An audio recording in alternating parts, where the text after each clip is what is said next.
lost the bloody thing. Oh, I lost my bloody logos. Oh, I lost my purse. I was supposed to start off with a gag. Oh, it's all gone wrong. I was going to say, I thought you were going to sort of another message was going to pop up with another link. I was, and it all went wrong.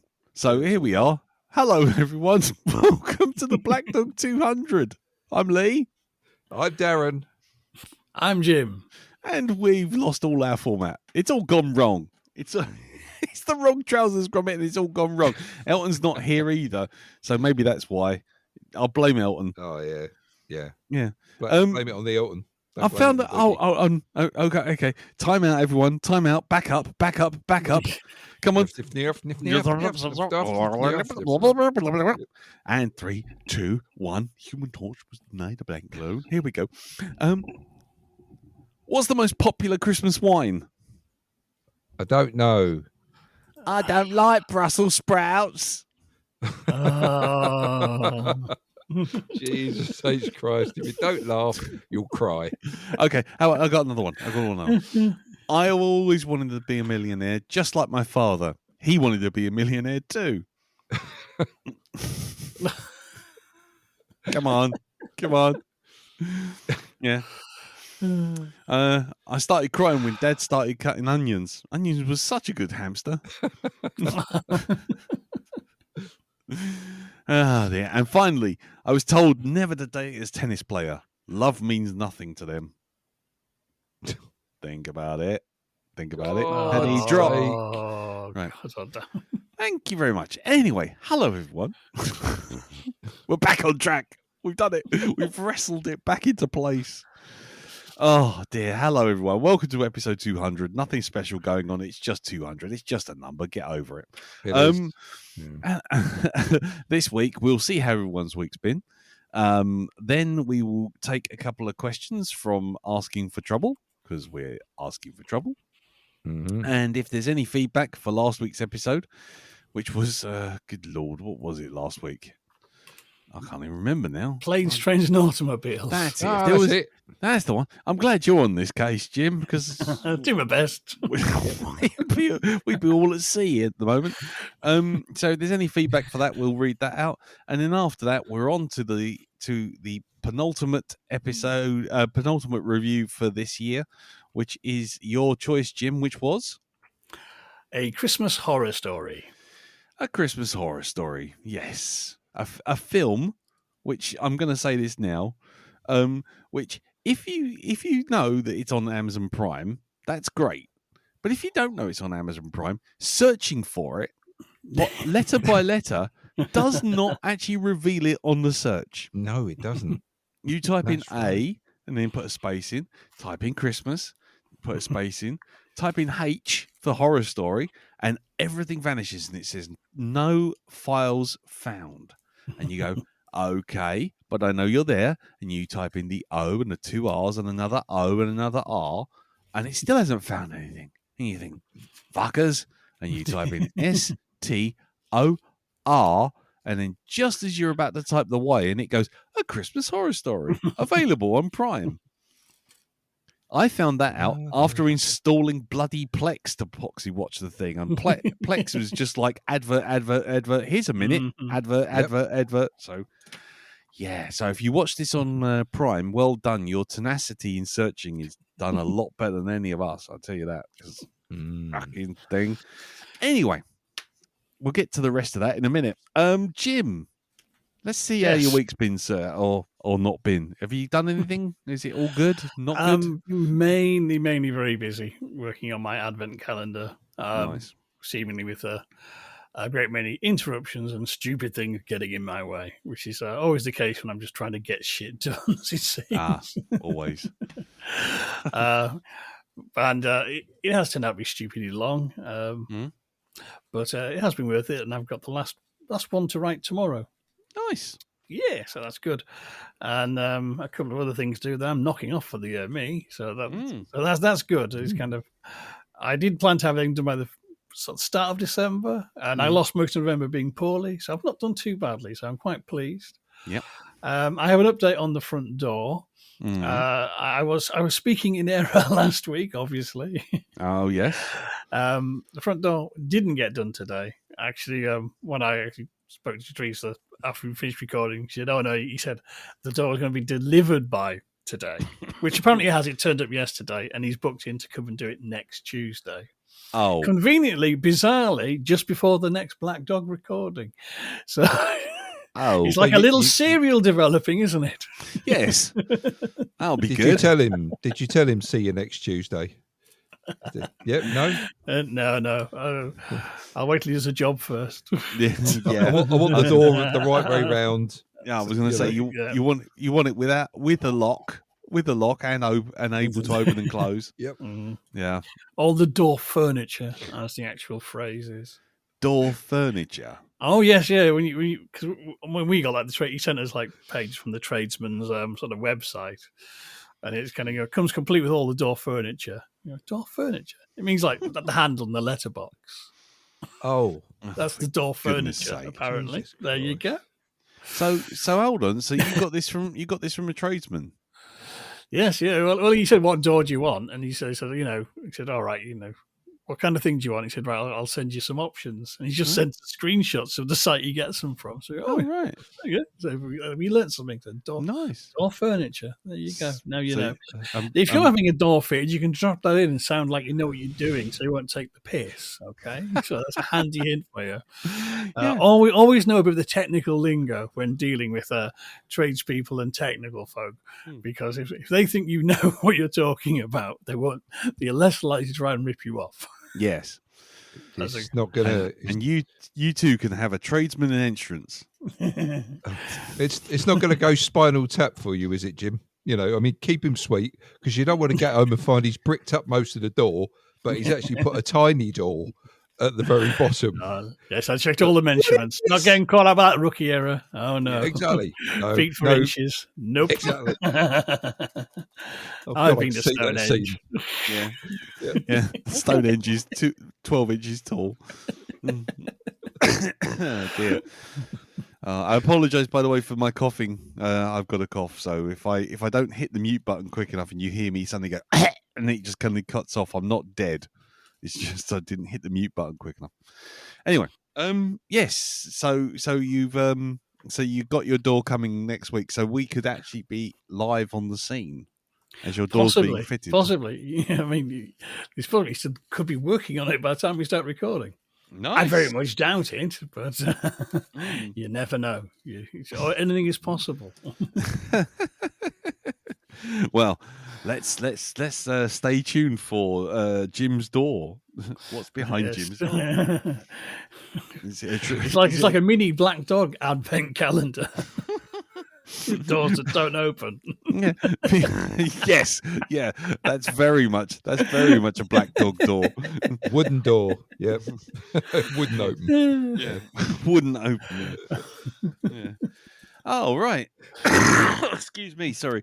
So, Jim, anything else there, sir? No, I'll leave that there. Okay, so we'll join you again in 7 days' time to find out that you now have no door whatsoever. Quite probably. Yeah, and yeah, your whole house is an advent calendar. Right, okay, so over to you then, Dal. How's your week been? My week has been quiet. Apart from, I mean, I've noticed that most of the TV programs I like, ones that I'm currently involved in watching, are all coming to an end. I mean, permanently. This is it. They're, it's like the final couple of episodes for each one. What We Do in the Shadows is, of course, about to finish. I think there's only 2 episodes I've got left of that, and then that is it. No more. Unless there's a spin-off show. Yeah, that's it. Never. And of course, one show that I have talked about before that I did finish this week was Superman and Lois. Now, this show is part of the CW superhero set. Yes. But if I didn't know it was, I wouldn't have guessed it was, because I think this is the best of the CW shows. Honestly, I think the writing is a notch above other things like Arrow and The Flash. It's not every season that Superman is fighting somebody who's exactly, got his power set or anything Apart like that. from Bizarro, of course. Yeah, but he wasn't the big bad. That's the thing. He wasn't the big bad for that season. There was someone else who was the big bad who was attaining godlike powers. Way in advance of anything Superman. We're not talking somebody else who's got X-ray vision and shit like this. Yeah, it's carried on with that consistency, and I've loved this show. It's for me, it's the best Superman show that has been on TV. It's the cast have all been brilliant. I love Tyler Hoechling's Superman and Clark Kent. He plays them with just about the right amount of humor, seriousness for some things, and lightheartedness. It's a Superman show that's very much grounded in things like family and Smallville itself, because that's where they moved back to, him and Lois. And it does throw in sort of like problems that they'd have apart from him doing his Superman thing. There's other things going on in the background, like normal family life, like hanging a door. Yeah, hanging a door, that kind of thing.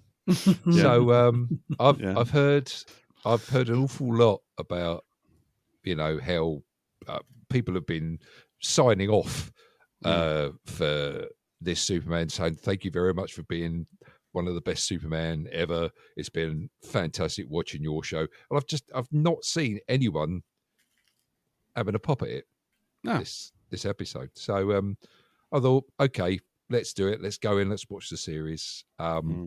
It's been consistently good.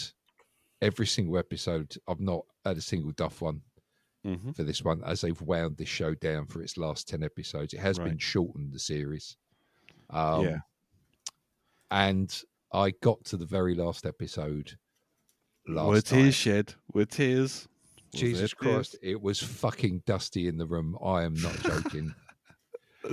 Now, I will say this, the episode went where I thought it was going to go, but it took a totally different route getting there. And I actually sat there for 5 minutes. I couldn't, after I watched it, I was just, it's one of them sort of things, you see it and you see it, how beautifully they finished it. They put a lid on the whole entire thing. And this is the first iteration of Superman that's actually gone ahead and completed Superman's story. Right. Did you ugly cry? I really was biting back. I'm like, no, I can't give into this. This is so, and I could feel my eyes starting to burn as I'm watching this, as it's playing out. The only thing I will say about the very last episode, it kind of wraps up two aspects that have been building throughout the show. It kind of deals with them, and then it gets you to the important bit, which is where does it go from here? Right. And honestly, it's I don't ever want to see another. I don't want to see him coming back with and this happened while the series was going. We're going to do another series to do this. I don't want to see a spin-off show. I don't want to read any extra books. No. I just want them to just put this now on the shelf and go, this is it. This is a complete product. We're not doing anything else with this. No more reboots. No, just that version of it. Okay. That's it. I don't want to see anything else of it now. If you do that, you are just going to fucking piss all over what you see on the last episode. You really are. Right. I fucking loved it. Yeah. I fucking loved it. It's great.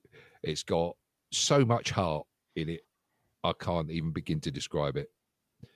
But yeah, do you know what? I tried watching even just half of the final sequence in that episode on YouTube in work, and I had to stop it after about 2 minutes because I could feel the stinging coming back again. Like, I can't do this I can't do this in front of everybody in the office.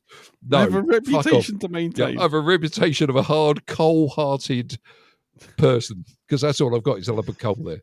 Yeah. So, man. So yeah. Oh, right. I loved it. I honestly, they certainly gave him a good send off. Did they? Here's the thing. Did they revert to using the John Williams score at the end? No. Good. No, nothing like that at all. Because that always seems to be the sort of like the go-to. If they need to get some emotion in with the Superman thing, they go, right, okay, is John Williams available? Is he? No, he's not. Oh, right, okay. Well, can we license that music? We can. Yeah. Brill, excellent. Oh, right. No, they didn't resort to anything like that at all. Right. They just kind of they resolved a lot of stuff. Right. And yeah, it's like this is what Superman should be. What I'm Right. watching here is what we should be getting with the Man of Steel. This is it. Oh, is it So, coloured? Is it coloured your view of what's coming next from James Gunn? Then I don't know. I hope it doesn't, because I'm excited to see what he's going to produce. I'm looking forward to seeing where they take this. What James Gunn does with it. I mean, there's a lot of people already tearing James Gunn down. It's like, but you've not actually fucking seen anything yet. You've seen some sort of like some dodgy video shot by people who've been in a car park across the road from where they're shooting it. Yeah, And, you know, we'll see. Yeah. You know, we'll see how it goes. I'm willing to give this a chance. Okay. Because this is what I think it's. I mean, I know he's brought out Creature Commandos now, which is the first foray into that universe or into the new DC stuff. Right, that's officially the first thing. Yeah. But it is going to be interesting to see what he does with the Superman character, which direction he takes it in. Okay. Cool. Yeah. So there we go. Sorry, it's all right. I don't mind you waffling. I just didn't know. I don't know what to say about it because I keep seeing bits and pieces about was it Lanterns? Yes, that's again. I don't know what that's going to be like. I've just seen a few bits of artwork from it. The cast have been announced, and the right person got the Jon Stewart role. As far as I'm concerned, because he looks like a Jon Stewart. The other guy, I don't know, didn't look like a Jon Stewart, but I mean, you know the actor. You watched him in that. I think it was on Netflix. What's the that? fuck was it called? It's about the guy. It's kind of like a modern day Rambo, where the guy goes into this town. Bridge, was it? The Bridges. I know the one. The modern day Rambo, where he basically doesn't end up doing the Rambo. Yeah, that's the one. Yeah. He's the one that's playing Jon Stewart. Yeah. The other Green Lantern, and I think they chose wisely with him. Yeah. Like I say, he just seems like a Jon Stewart to me. Yeah, well, we'll see. We'll see. I have no opinion of him as an actor other than that film wasn't all that, but that's not him. That's the film. Yeah, they have picked a Hal Jordan. Yes, it's the dad from bloody Super 8. Yeah, it's him. So, but he's playing a much older Hal Jordan. So, you know, some of the people I've been watching who's been commenting on this is like, I think we know where this is going. I don't think he's going to be around for the rest of the DCU. I think it's going to be like a one and done with this bloke. You know, whether he goes off to the great sort of like, you know, Green Lanterns, Ratners in the sky, or whatever. He's gone to get his ring polished. Yeah, he certainly has in a major way. Buffett. We'll see, but I think Jon Stewart's going to be the main Lantern for going forward. That's fair. Which is like, well, that's great. You know, fine. Let's let's start bringing some of those characters in. Well, yeah. Well, we'll have to see, won't we? Like I say, it's a bit too early for speculation for any of that, really. Yeah, it's apparently it's supposed to be like the detective. What's that? Fucking Woody Harrelson and True Detective. McConaughey. Yeah, it's supposed to be True Detective for basically featuring Green Lanterns. Yeah, so that's the style that they're going to use for this because it is a murder takes place and they get called in to investigate it, and they discover something quite major. I'm not going to lie. That sounds cool from one perspective, but then it sounds like they're desperately trying not to spend money on a Green Lantern show. Who knows? We'll see, won't we? We'll see.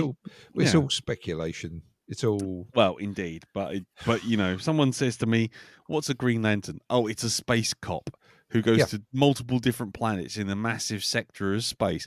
Brilliant. So where is he? Kansas, solving a murder. Yeah. Oh, yeah. Okay. Whatever you say, dear.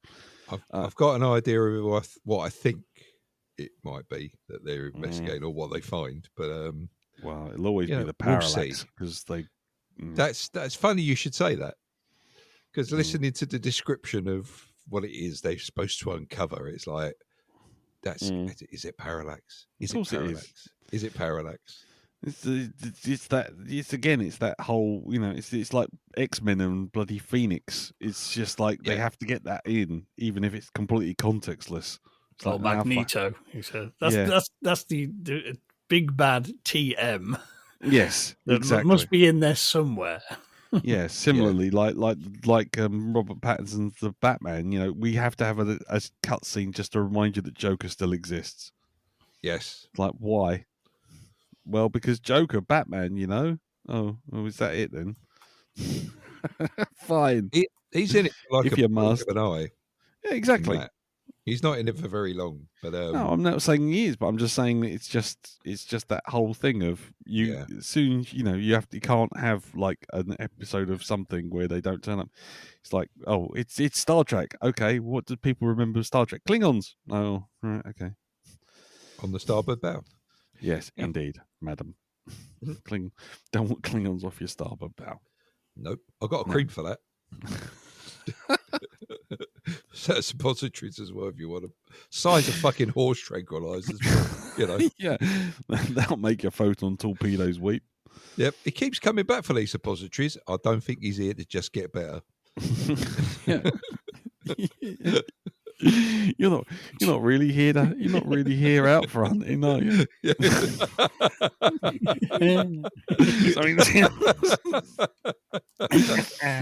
Something tells me you're not really out here hunting, are you?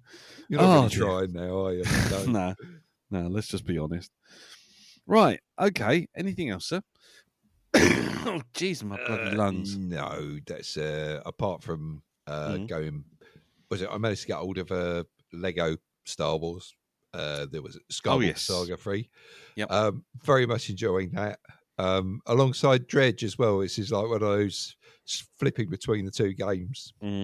So still very much enjoying Dredge. Yeah. Well, I was hoping to be able to tell you about the new Indiana Jones game, which I bought on Steam. But I downloaded it, and the entire world and its wife has conspired to make sure that I don't go anywhere near my PC ever. So okay. So fuck that. Do you need to take an albatross for a minute? What for about 8.5 hours? Yeah. If you wouldn't mind. Level. Yeah. If you wouldn't mind, if nobody minds having a podcast which is just complete silence while I go, yeah. Nice. All right. Should we expect all the lights in Bromley to dim when you fire this game up? Because isn't it quite graphic intensive? Well, no. Well, yes, but I mean, my new PC has got quite the card in it, so it's fine. But no. I understand that the opening tutorial is basically the opening tomb from Raiders of the Lost Ark. That's right. Yeah. So you don't speak Havos. Yeah. If only you spoke Helvetos. Shame they don't know you like I do, Belloc. You could warn them. If only you speak Helvetos. Oh, don't start me again. Don't start me off. Don't start me. I'm easily triggered for the quote-a-thons at the moment. Yeah. There he is, Impanada Fats. That's Indiana Jones. Get him. Wanamatusu, Patati. Sweet Georgia Brown. That's Indiana Jones, actually. Never mind. Start the plane, Josh. Start the engines. Anyway, no, stop it. I'm not doing it. They've captured Edward Molina's likeness really well. Oh yeah. in I that mean, they've game. got them all. They've got them all down right. I mean, What the Indy? yeah. Salah. A British man is a soaring sword, free as a mountain bird. No, don't. Stop it. What's that line about? He knows many different languages. He's got contacts in every country. Oh God, no. Does anybody here speak English? Or even ancient Greek? He'll blend in, disappear. Got lost in his own museum. Anyway, right. Stop it. I'm not doing any more quotes from Indiana Jones movies. No. I already got told off on Blue Sky for my terrible behaviour at the Wrath of Khan screening. Oh, really? Yeah. Well, no, there was just a thing on Blue Sky, and it was like, can you quote a film by just showing a GIF or something? Yeah. And it was like, and I just put up one of Khan going, there she is. It's like, not as wounded as we led to believe. So much the better. Then I did that, and then Andy was like, yeah, if you were in the PCC, you could hit. If you were in the Prince Charles, you could sitting beside him. You could have heard him say this entire thing in real time. Because I sat there like a complete dick right up the front, going, yes. Did you wear the Khan outfit when you went there? Yeah, I did. With the big glove. Is that what it is? Well, no, actually, I shaved my chest as well. Got my pecs out. You did? Yeah. Excellent. Raise them. The shields, they're down. Raise I can't. Here it comes, Khan. Anyway, no, stop it. I'm not quoting anymore. I'm not wasting time doing quotes. This is not why we are here. As much as I'd like to. Revenge is a dish best served cold, and in space it is very cold. No, it is very cold in space. You have to Buried alive. Buried alive. I will leave you as you left me. Tattoo, the plane.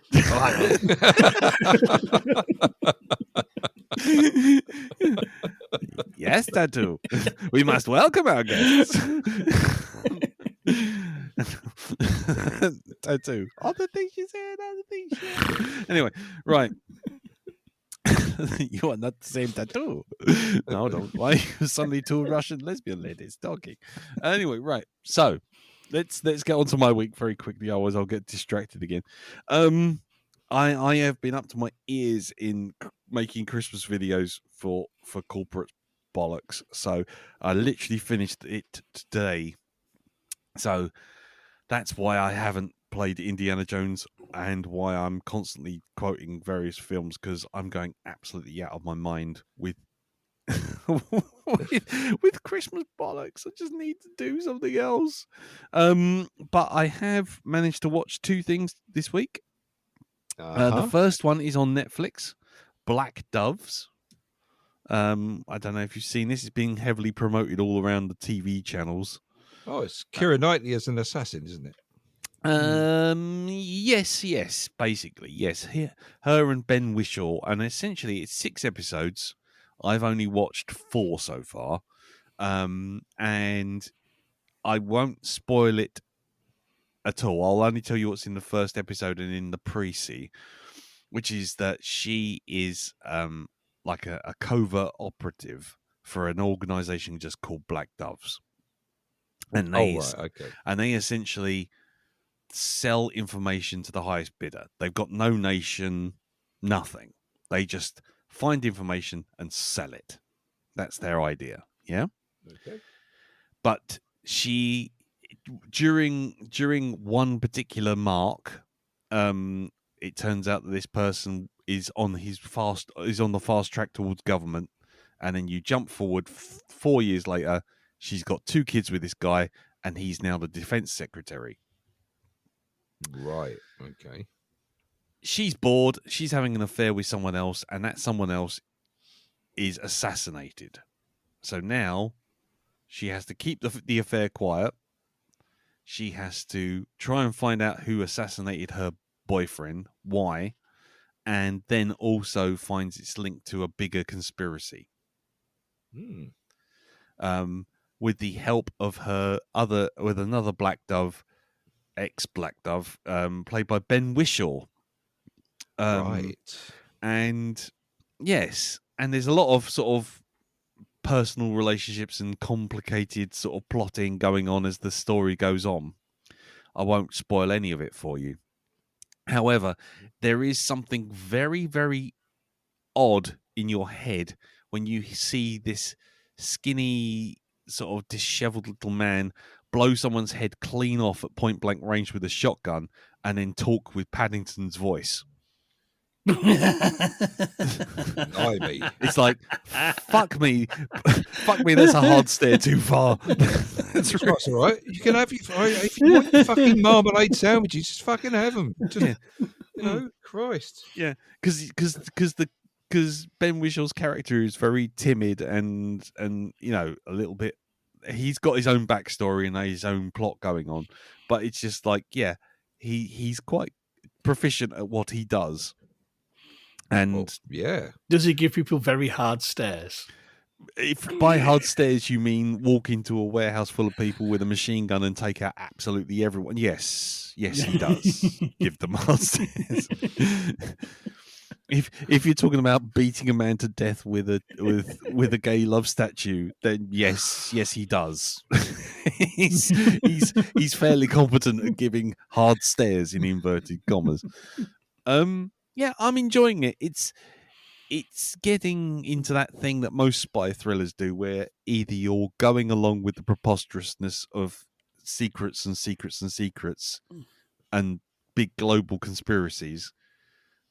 At the first couple of episodes, it's like sort of like a BBC sort of drama, and you're kind of like, okay, there's spy stuff going on, there's personal stuff going on, it's interesting. By episode 4, you're like, okay, at what point did Guy Ritchie suddenly appear out of nowhere and suddenly there's like people going, get the rocket launcher, and you're like, what? Hang on. we're gonna do what now? So yeah, it's good. It's a bit uneven, but it's good. It's worth a look. If you got sort of 4 or 5 hours to burn, because they're about 40 minutes an episode, and there's only 6 of them. The other thing I watched, and I watched all of them and literally watched them last night, was Secret Level. Oh, so it started? Because I've been waiting for that to... All the episodes dropped yesterday. Right, okay, that's downloading to the phone now as we speak. Right, okay, so if Darren starts speaking like a Dalek and going, that means his internet's gone to the toss. Right. Yeah, it's... The premise is essentially it's a Love, Death and Robots style reinterpretation of either behind the scenes of a video game, and there's a few video games, or it's an expansion of the universe, or in the case of a couple of them, it's literally just interpreting the world around them. So, for example, and this is not spoilers, all these episodes are like 10 minutes long, 16 minutes at tops. Like the one for Pac-Man, yeah, and essentially, this alien just sort of comes out of stasis to be greeted by a yellow ball that says, "You must be hungry," and the alien's like, "Where am I? What am I doing here? Where is this place?" And the ball just goes, "You're on a planet full of ghosts." And you're like, "Oh, I see." And then he gets a hood, and he puts the hood on, and the light in his little square eyes, this alien's square eyes, looks like the square eyes of the ghosts from Pac-Man. And he's wearing this hood, so symbolically he's like a ghost. Right. but the ball is kind of going around going, eat. The only way you can either survive this planet by either eating or be eaten. So then you kind of get this kind of concept of the ball kind of constantly obsessing about keeping him alive by eating. And it's kind of a really weird story, but that's kind of on the far end of the scale. Whereas something like the Warhammer one is like literally the Warhammer 40K. It literally is just hey, this is a Warhammer mission. We wanted to make a Warhammer story. Here's 15 minutes of Ultramarines kicking the fuck out of everything, which is fine. If you like Warhammer, I think you'll be happy. For me, I just sat there going, big Marines kicking shit out of shit. Okay. And then you've got other ones like Armored Core, which is a video game which is kind of like anime mech robots fighting things with a CGI Keanu Reeves in the pilot seat. I've seen clips of that. Yeah. Yeah, so it's quite a varied range. And like I say, if you know the game, it helps. So, and if you don't know the game, you can be sitting there going, what now? What is all of this? Am I supposed to be seeing something in this that I'm not seeing? But something like the Unreal Tournament one is quite cool, especially if you have played Unreal Tournament and you're hearing multi-kill, ultra-kill, headshot, that sort of thing. So there's a lot of key jangling for video gamers. If you know the story if you know the world and the story they're sort of expanding upon. If you don't, it's just Love, Death and Robots, but with slightly poorer plotting. Because it does a lot of that thing that the early Love, Death and Robots used to do, which is kind of get somewhere, and just as it's starting to get interesting, it goes, and then it just cuts, and you're like, oh, that's the end then, is it? Right. Thanks for that. It sounds a bit like the Oat Studio stuff. Yeah, but it's all CG. It's all done like the Love, Death, Robots thing. So it is all sort of ultra high def, real time, 3D, sort of top the notch kind of graphics kind of stuff. But like where, for example, early sort of Love, Death and Robots, you'll sort of like get to a moment where it's sort of like, and here is the big bad, and everyone goes, ah, and then it cuts. You're thinking, oh, I really wanted that story to go on for another 10 minutes so I could actually get a conclusion. And it's like they ran out of tape or ran out of money or run out of something, because the Dungeons and Dragons one, the opening one, just starts getting good and you go, right, here we go. And then it goes, stop. And you're like, oh, fuck it. I wanted another 10 minutes of that. And so there's a couple which do that. But yeah, it's worth a look. It's certainly worth a look, but I think pick the episodes you know first. So if you have played Unreal Tournament, for example, or you have played Crossfire or Armored Core or Warhammer or anything, go for them directly, because you'll get more out of those than you will out of the games that you don't know, which is what I found. I went through all of them, and I was like sitting there for one or two of them going, I just don't care. This is just a bunch of Marines running around shooting a bunch of shit. I've never heard of this thing in my life. Well, for a game called Crossfire, and I'm just like, I don't care. And after about 5 minutes of it, I was just like, feel like I'm watching a cutscene from a game I haven't played, and I just skipped it.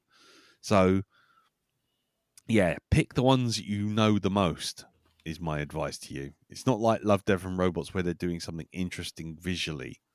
It's like fealty to the source material most of the time. So yeah, that's on Amazon Prime as well. That's worth a look. But yeah, I can see it.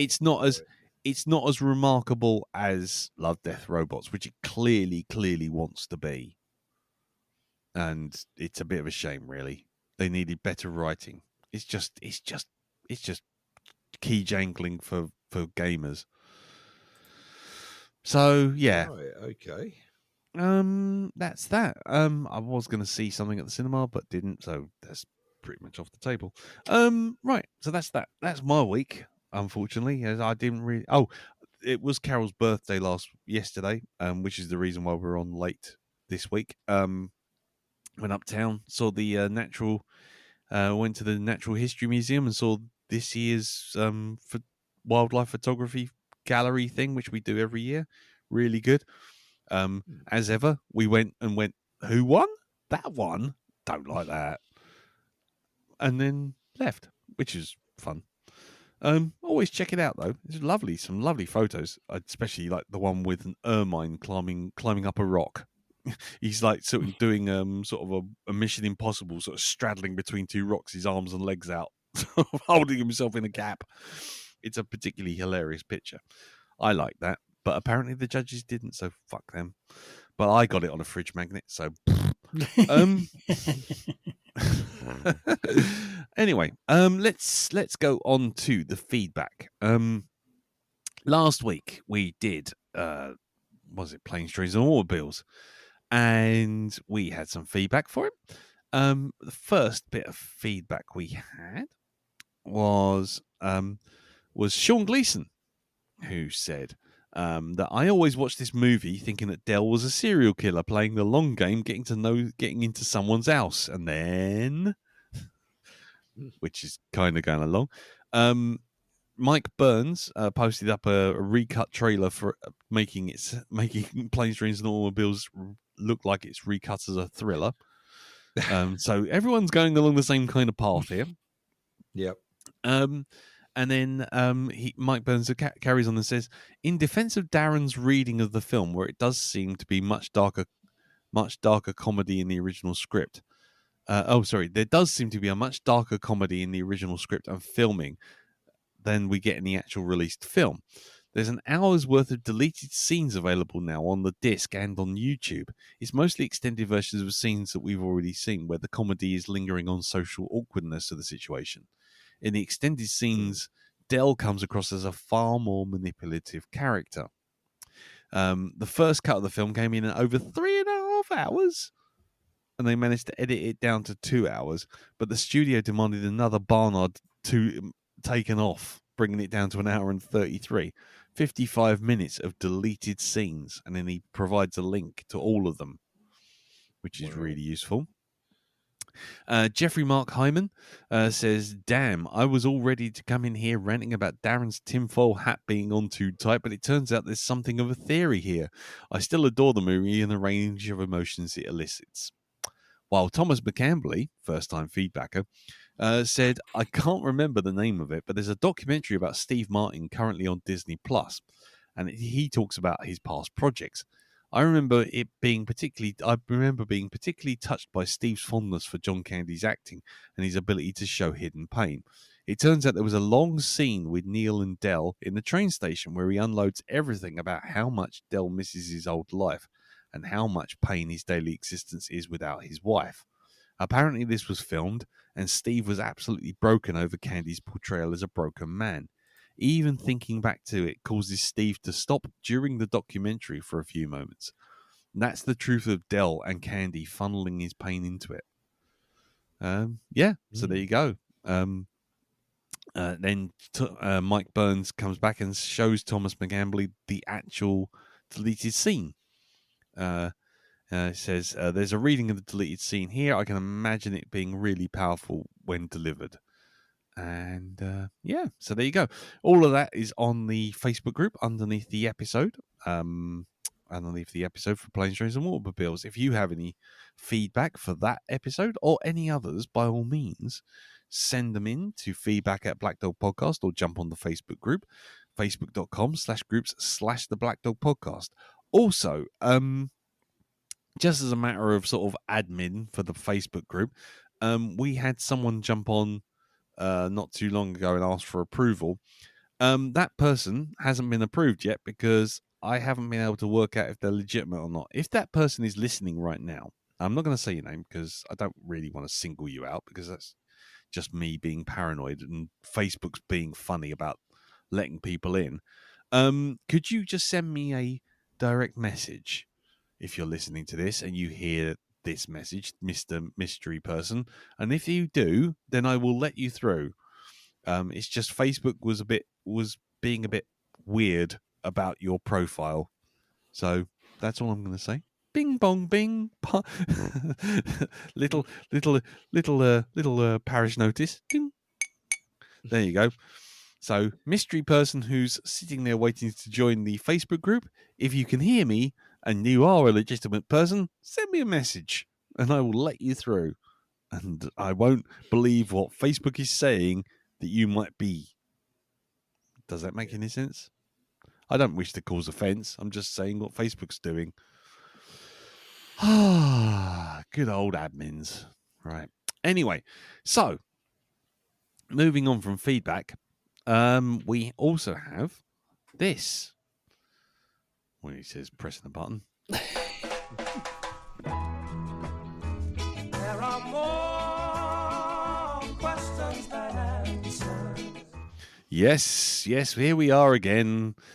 Black Dog asking for trouble. Right, so we'll start right at the top here. Oliver Monk, picture the scene. The four of you are the only survivors of a shipwreck, and you wash up on a beautiful tropical island.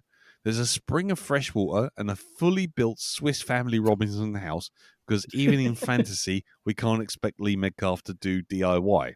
We won't want Metcalf to do DIY. No, as the entire island sinks. We would not survive. Yeah, I'll be the only person to actually sink an island. Anyway, Oliver continues. There's no food, though, until miraculously you each find a magical cardboard box with a big round hole in it, filled with a never-ending supply of your favourite crisps. What are you eating between now and when the scurvy finally takes you? This seems like a very long-winded way of just saying, what's your favourite crisp? Yeah, it is. It really is. He also adds as an addendum. Basically, it's like Lost, but the boxes are full of crisps rather than mysteries, and J.J. Abrams has no idea how to resolve them. Okay, so essentially, you're on an island. What crisp are you eating for the rest of time, Jim? Well, if we go in strict definition of crisps, I mean, I'm boring because I'm old. Part of my crisp theory of aging. When you're a young man, you'll have hedgehog flavor crisps, prawn cocktail, any of these new mad flavors they throw out, like fish fingers and custard and marzipan and pelican crossing. And you'll happily scoff them down and pay good money for expensive things allegedly pan-fried, kettle-fried, hand-chipped, soaked in Prosecco and dipped in glitter. Yep. But as you get older, your taste change, and it sort of over years it goes down. I actually really just like ready salted. Good old ready salted crisps. That'd be good. However, if you're just generally in that crisp area, things in the crisp aisle, you'd have your mini cheddars, Red Leicester. Oh my word! Okay, yeah. There we go. Controversial, right? Well, okay then. So I'm not going anywhere near your box then, Jim. Pardon the phrase, euphemism. So Darren, what about you? While Jim's sitting there eating mini cheddars and dying of salt dehydration, what are you having?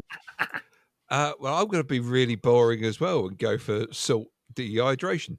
What? My favourite crisp at the minute are Tesco's crinkle cut ready salted crisp. Great big bag, £1.50. They're fucking gorgeous. I love them.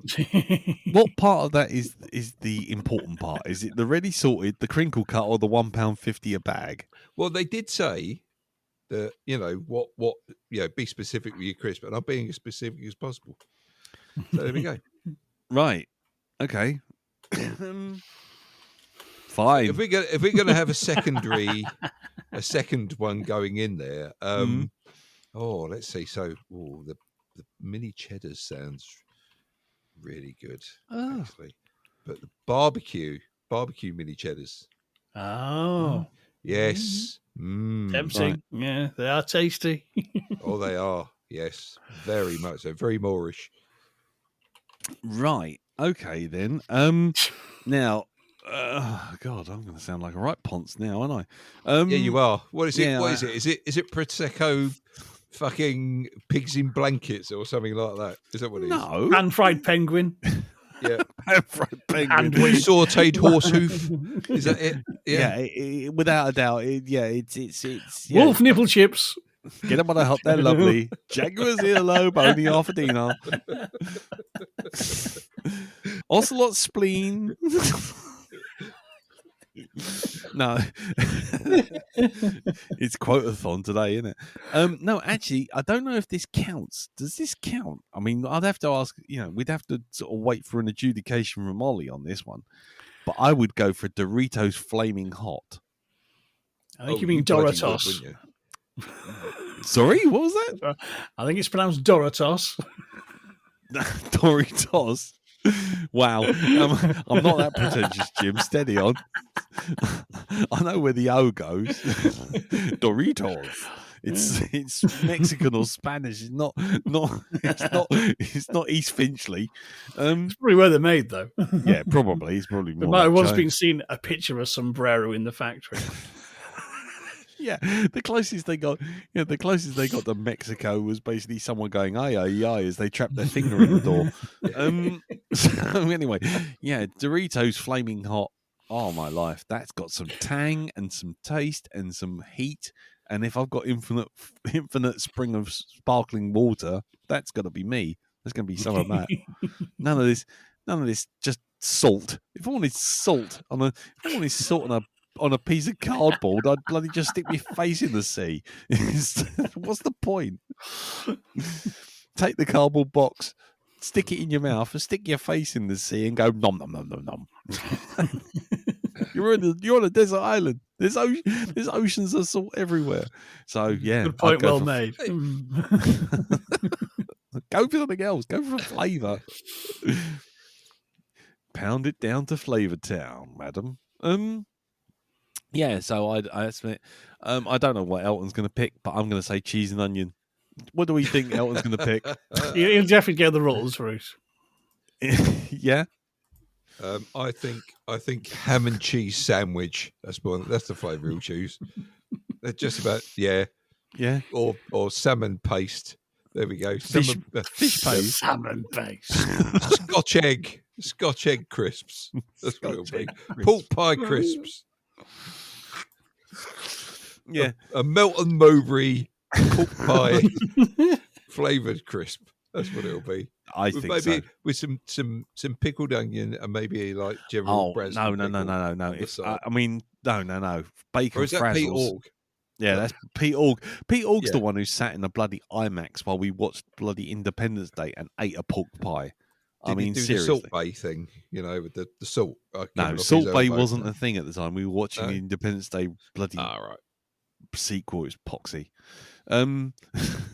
No, yes. No, I think Elton will be a bacon frazzle. If I'm honest, I'll go with it. I think that's what you'll go for. A bacon frazzle. Yeah, I can see that. Or one of those scampy flavoured fries. The ones that sort of like smell like a pair of old pants when you open up the bag. Yeah, made of that stuff they make soundproofing tiles out of. Yeah, that's the ones. Yes. Okay, right. So that's that. I think we can write answers to that one. Now, while I'm doing that, Thomas McCamberley, first time feedbacker, has written in to say, for future consideration. Now, I can't help on this one because I only have one in my head, and so I can't really give an answer to this one. But you might be able to weigh in quite heavily on this one, Jim. Tom wants to know, for future consideration, what is the scariest public information film, long form or short form? I'll go first because my first one is the only one I've got, which is Ring of Bright Water, which is don't go down by the lakes and it will just drag you away, and basically Donald Pleasance is dead. Dark and Lonely Water. Dark and Lonely Water. Ring of Bright Water is a film about an otter. That's it. Well, that's scary. It does get its head staved in with a spade at the end. That's which is fairly traumatizing. Dark and Lonely Water. Yeah. Well, do you know what? I might stick with the original then. Stoving a pet otter's head in with. No, Actually, no. Jack Woodgate will be Jack Starro will be up, sort of punching the otters and being celebrating that. No, yeah. So Dark and Lonely Water. That's the one.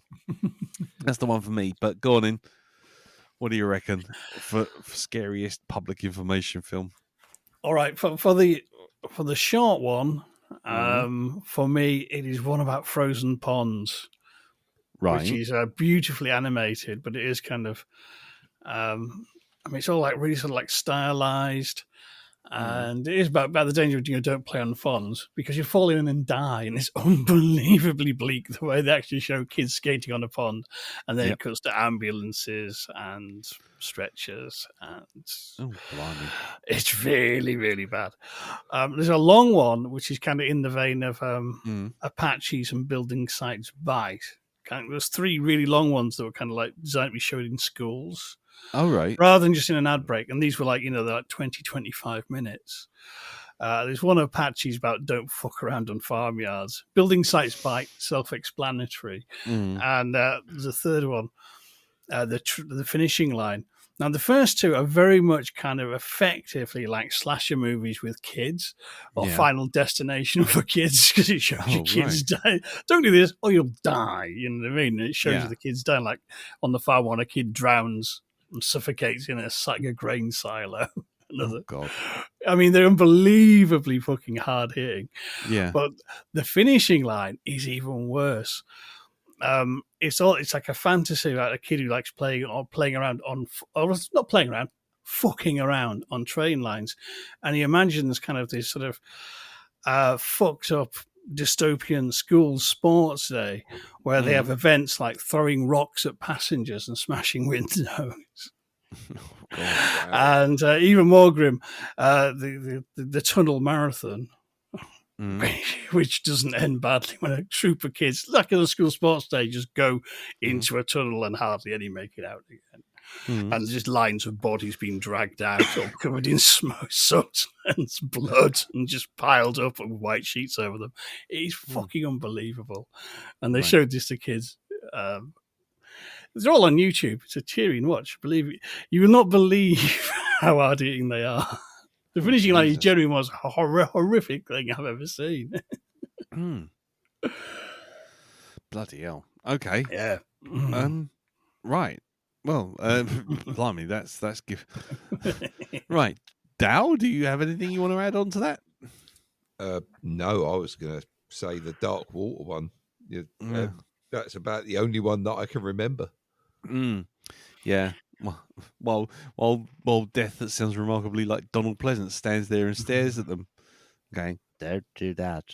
Don't go into the water. It looks so cool and lovely, and just don't. Just fucking don't." Whatever you say, Donald, take that fucking hood off. Right. Okay. So, and finally, we go down the list a little bit. We go down the list a bit, and we go to Odile Thomas, who asks, what should go on first on a scone or a scone? Clotted cream or jam?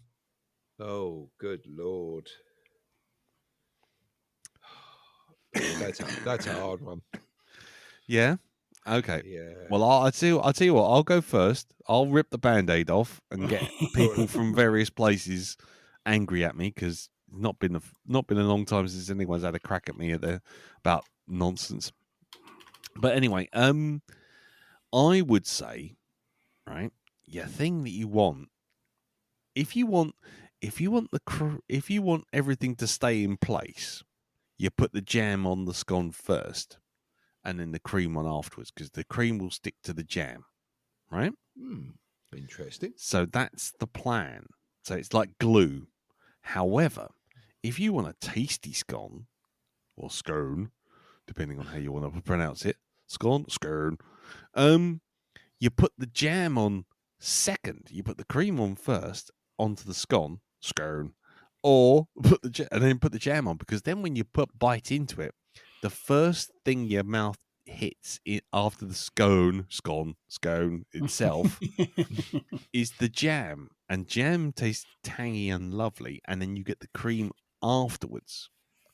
So technically speaking, by eating it jam scone, a jam cream scone, then you get a much better taste. But if you go the other way doesn't end up with you biting into it and firing cream up your arm.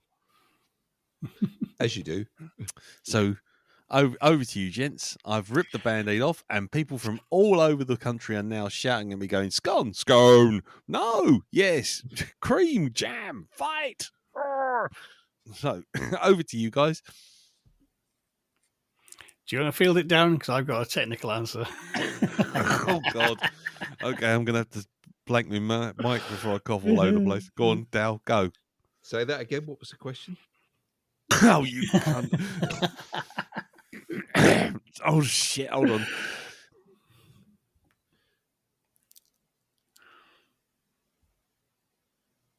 It's all gone quiet over there.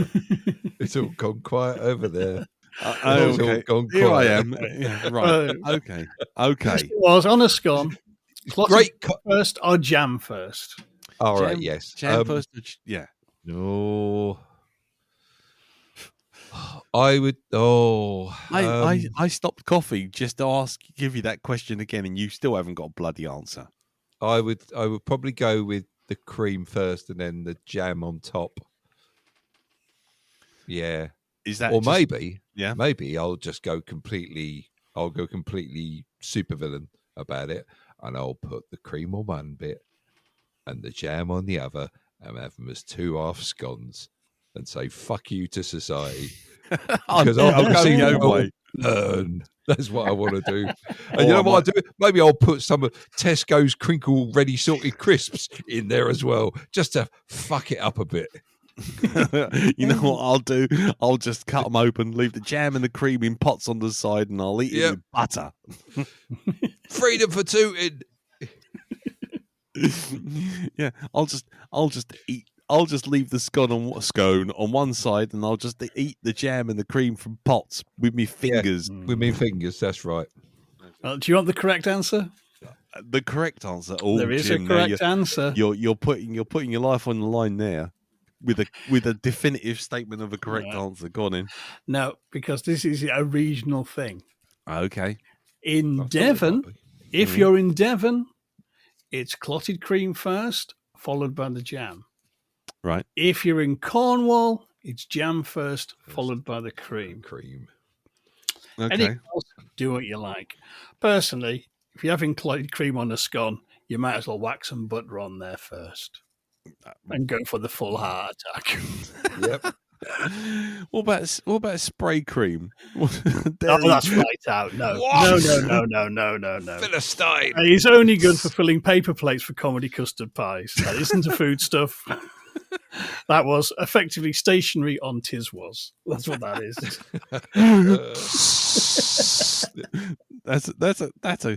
That's a scone right there. Scone. That's a scone. It's right there. By the way, speaking of Tiswas, there is almost. Oh God! I got a signed photo from her. Did you? And I got sorry, this is a complete tangent. Nick, where the first place I lived, next door to us, there was a guy called Steve, and he was a security guard at LWT. Oh blimey! And so what he did was he actually got me a signed photo from Sally James, saying to Lee, something like to Lee, lots of love, Sally. Right. Anyway, and he'd obviously not told Sally James that the person he was getting this photo for was an 8-year-old kid, because the photo of Miss James was in a lovely twin set negligee type of situation. Was it now? Black and white, and it's like, okay. You don't still happen to have it, do you, by any chance? I think it might still be in my parents' house somewhere. Yeah, I don't know. It's a thing of historical document, Yes. It's just, I'd be interested to see it, just to sure you would catch the nuance of Miss James. Is it still in the white clean cover? Yeah, well, I tell you, as an 8-year-old, I had no idea. I just thought, famous lady gave me photo. I mean, that was it. That was it. It wasn't until I was a little bit older going, hang on, she's in a negligee. What the fuck? So there's that. But what I was going to say was that my dad loved Tiswas so much, not just because of the Sally James photo, by the way. Yeah.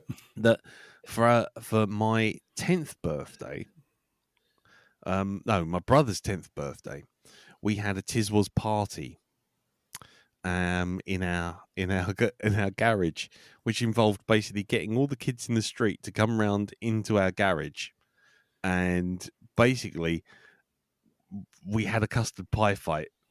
But my dad, thinking that he could get a little carried away, got Mum to make a birthday cake for my brother. Bearing in mind, this is my brother's birthday's in January, so it's freezing fucking cold. So there we are on the 25th of January, standing in a garage. My dad gets the birthday cake, starts throwing it around. Everyone starts throwing food left, right, and centre. There's all this food that my mum's set up, and it was all like, "Oh, look, there's Spencer's birthday. Here it is." And then the next thing you know, there's spray foam, there's silly string, the Christmas cake's all up the wall. Every kid is covered from head to foot in blancmange jelly, custard, you name it. And you know what? To this day, and bearing in mind that my brother is turned 50 this year, so for 40 years, there is a stain on the ceiling of my garage, my parents' garage, from a silly string spray foam combo that actually melted into the woodwork. They still cannot remove. It's about a foot wide and it's bright pink. It just stained the ceiling. So yeah, and they had to hose down the entire garage out into the street after the party was done. Parents came back and couldn't work out what the fuck had happened when their kids came out of his garage, literally garmed from top to bottom, all their clothes all stuck to the bits of jelly in their hair and foam everywhere. And my mum's just sitting there going, I spent hours making that cake. So there wasn't a special appearance by Sally James at all? No? No, because then that wouldn't have been silly string that was flying all over the place. Yeah. Anyway. Look, kids, it's Sally James in a bath of custard. Knowing your luck, it would have been Chris fucking Tarrant or something in a bath of custard. No, it would have been Bob Carroll G's. Bob Carroll G's in a bath of custard. Yes, there we go. Anyway, yeah. So on that rather random tangent, we'll leave it there. If anybody has any other questions that then they would like to ask us, go onto the Facebook group. Go to the Black Dog Asking for Trouble, which is at the top featured there. In the featured section, and just leave a question and we will try to get round to answering it. I think we've answered a fair proportion of them now, so yeah, just throw a question in there and we'll answer them. Right, so we'll leave it there and we'll take a break, and then when we come back we'll review A Christmas Horror Story. Roll the jingle.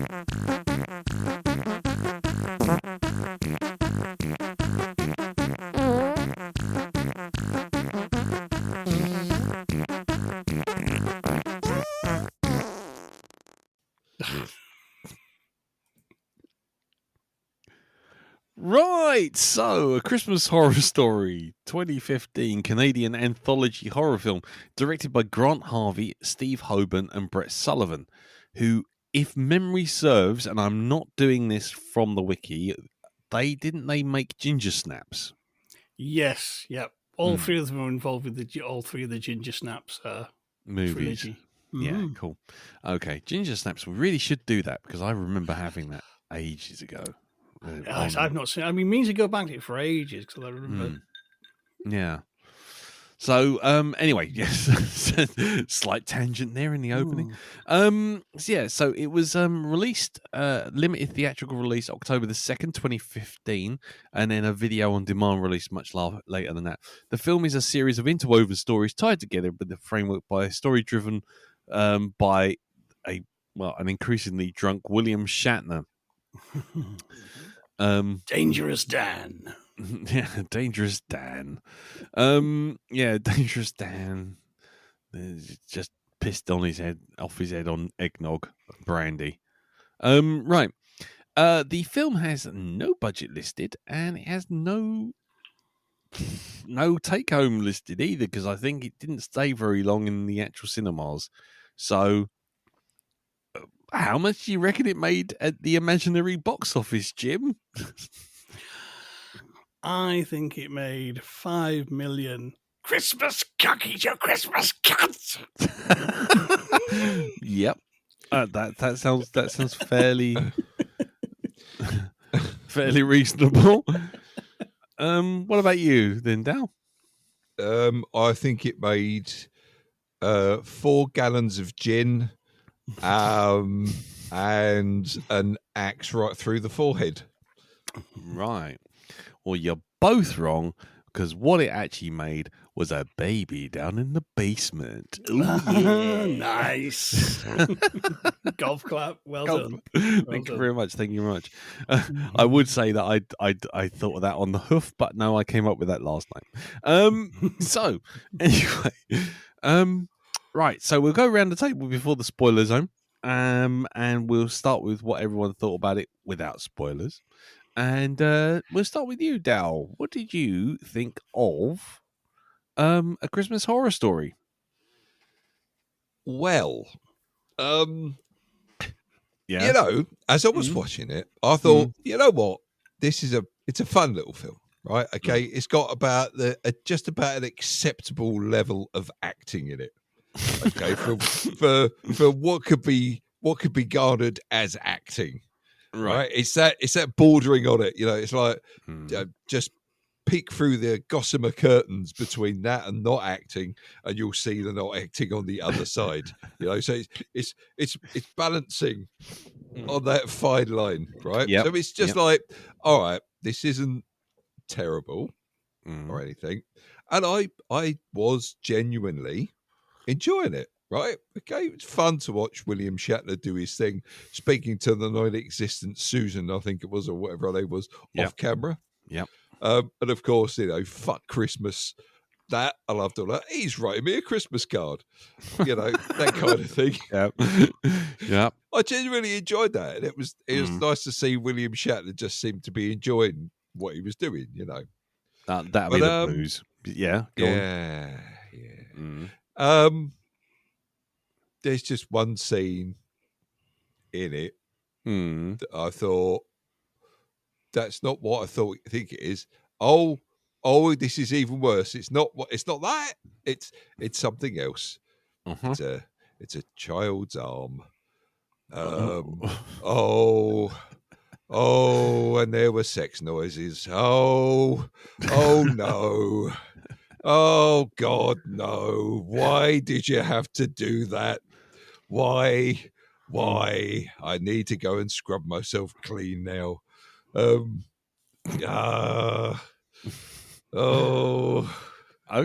No. This is all 70s Top of the Pops. Right. Yep. Yeah. Yeah. I keeps kind of my if it wasn't for that, I could even turn a blind eye to one or two other bits and bobs in it, because I was generally having fun with it. But then it's like a stain on a Christmas cake. You know, it's just you can't avoid. Your eyes are always going to it. Okay. So yeah, I'll explain more when we get into the spoiler zone. But why did you have to put that in it? Why that scene? Why? It's another Darren therapy session, isn't it? I can tell. Yeah, I was going to say, I feel like this is where the review ends. The therapy session begins. I think it would have to, yeah. But in general, taking that out of the equation, I just thought it was a fun movie. And although it was actually the story, some of them were pretty decent, you know. So yeah, I genuinely enjoyed the experience. Okay. For me, it's a mixed bag for me. On the one hand, the stories on their own, individually, I didn't mind. I found them a little bit derivative. A little, you could see where they were going. They weren't anything. They weren't suddenly throwing out new and wonderful concepts. But but for what they were serviceable. They were creep show style. You knew where it was going, but the fun was in watching it get there. Where the film kind of left me properly cold was the jumbled nature of the portmanteau. It got a little bit irritating because it suddenly became clear that the 4 stories themselves were all, roughly speaking, really 15 minutes of footage, and to keep it chugging along and feeling like a bigger story, they kept, every time there was a jump scare or something major happen, it would just go, and now we're off to story 2, and there's a jump scare, now we're off to story 3, and it's just like, for fuck's sake, just let me watch one story. I don't care which one it is, just let me watch one. And that was kind of, at first it was kind of cute because you could see what they were doing was they were trying to do a sort of a new take on the mixing up the genres. But by the end of it, I was just like, for the love of fucking God, I want a director's cut where I've got the 4 different individual stories and I watch them as 4 individual 20-minute stories, and then I'd be happy. Thanks. because it was getting on my tits by the end of it, especially when a couple of the stories aren't as clever as they think they are. So it's like you're not really holding me in suspense. You're actually just prolonging the agony of getting a resolution that we all know is coming. So yeah, it's kind of 6 of one, half a dozen of the other. On one side I thought, cool, fine, fun little horror flick. Nothing amazing, but it's just passable, interesting. And then the other side of it was just like, oh, stop switching to different stories. It's not causing tension. It's just irritating the fuck out of me. So there you go. So, 6 of one and half a dozen of the other. Jim, what about you? Right. So sorry, Christ almighty. Don't worry. We're all falling apart over I've got your cough now. Oh, Christ. Right. Hang on. This I do watch on a regular, well, not every Christmas, but more or less every Christmas. I do enjoy it a lot because I think it's just. I have it on DVD, and in the little making of, and they really sort of going for that kind of do an old style anthology and kind of very much in the style of EC Comics, and that kind of, as you say, is kind of. It's a bit scary there's some gory bits, and it's all sort of quite daft. Excuse me, fucking hell. No, so I actually quite like the interweaving mix-up. Yeah. Because that's still quite different way of doing an anthology. And there's little things that kind of, having seen it a few times, where you have the stories sort of all sort of linked together into a shared universe and things like that. That's quite fun. Yeah. It's a film that I think it definitely grows on you actually when you go back to it, because there's lots of little things in that. It's the devil's in the details sometimes. Yeah, it's little things that make it special rather than the tent pole stuff, if that makes any sense. Yeah. And it's kind of it's one of those films that kind of goes in December. It's part of our seasonal roster in our bag. Yeah. And no, I can't say about it because I'm trying to avoid spoilers here. Zippity zip. Oh, but yes, I'll leave that there. Yes. Okay. Cool. So there you go. So you've heard what we think about it. In general, we'll run the spoiler zone and then we'll talk about it some more. Just before we do, as I say, if you want to go and pause this and go off and watch the actual film, by all means do so. Just bear in mind, if you're looking for it online, it is on Amazon Prime. Despite what Amazon Prime's search will say, you literally have to type in the full and complete text into your search. You can't just write a Christmas H or a Christmas horror. No, you have to write the whole thing. A space Christmas space horror space story. And only then will it actually reveal to you the fact that it's actually on Amazon Prime. Okay? So just bear that in mind. And for the love of God, don't install Plex. Fucking hell, unless you want to watch 16 adverts, 2 minutes of film, another 16 minutes of adverts. Because free is not free. That's all I'm saying. Anyway, so go watch the film and then come back to us.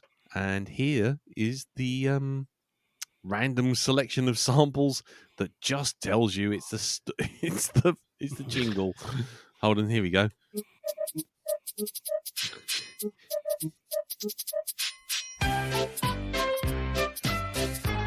Shut up, Wesley. Shut up, Wesley.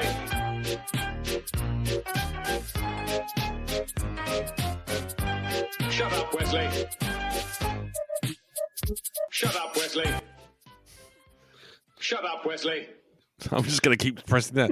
I'm going to say that forever. Shut up, Wesley. Shut up, Wesley. Can I make that louder? Shut up, Wesley. Make it louder. Make it louder. Shut up, Wesley. No, fuck it. There you go. That's definitely it. Put your helmet on. We'll be reaching speeds of 3. Right. Okay. So here we are on the other side of the ramshackled spoiler zone. So let's get into it. So, Jim, Yes. you like this film, Mm-hmm. yeah? And you were saying like how you like the jumbled portmanteau. Yes. I was going to say, do you want to just expand on that a little bit? Because the thing I always like about portmanteaus, like things like the monster, was it the Monster Club, was it? Yes, the Monster Club. The Monster Club, the Creep Show movies, the Twilight Zone movie, those kind of films, they all have a beginning, middle, and end, and a linking story. And the linking story is lovely, and that's great, and it pulls it all together. Now, the jumbling up was my big bugbear. And I just want to sort of see it from your perspective rather than me just go, oh, I don't fucking like it because I keep chopping it up like a miserable little sod. Well, so for me, it is because, it's doing something different with an anthology format. And it's not the first to do it, though. There's the Halloween anthology, Trick or Treat. Oh, yeah. It does the same thing. Mm. And it does it. Both films do it for the same reason. It's the idea these things are all unfolding on one night. Are they, though? Because that was something I was going to come back to in another question. Are they all happening at the same night? Because one of the things that comes about is Dangerous Dan, Will Shatner, earning 50 quid sitting in his shed, actually has a picture of his family who were lost 1 year ago today, and it's the family that get done by the Krampus.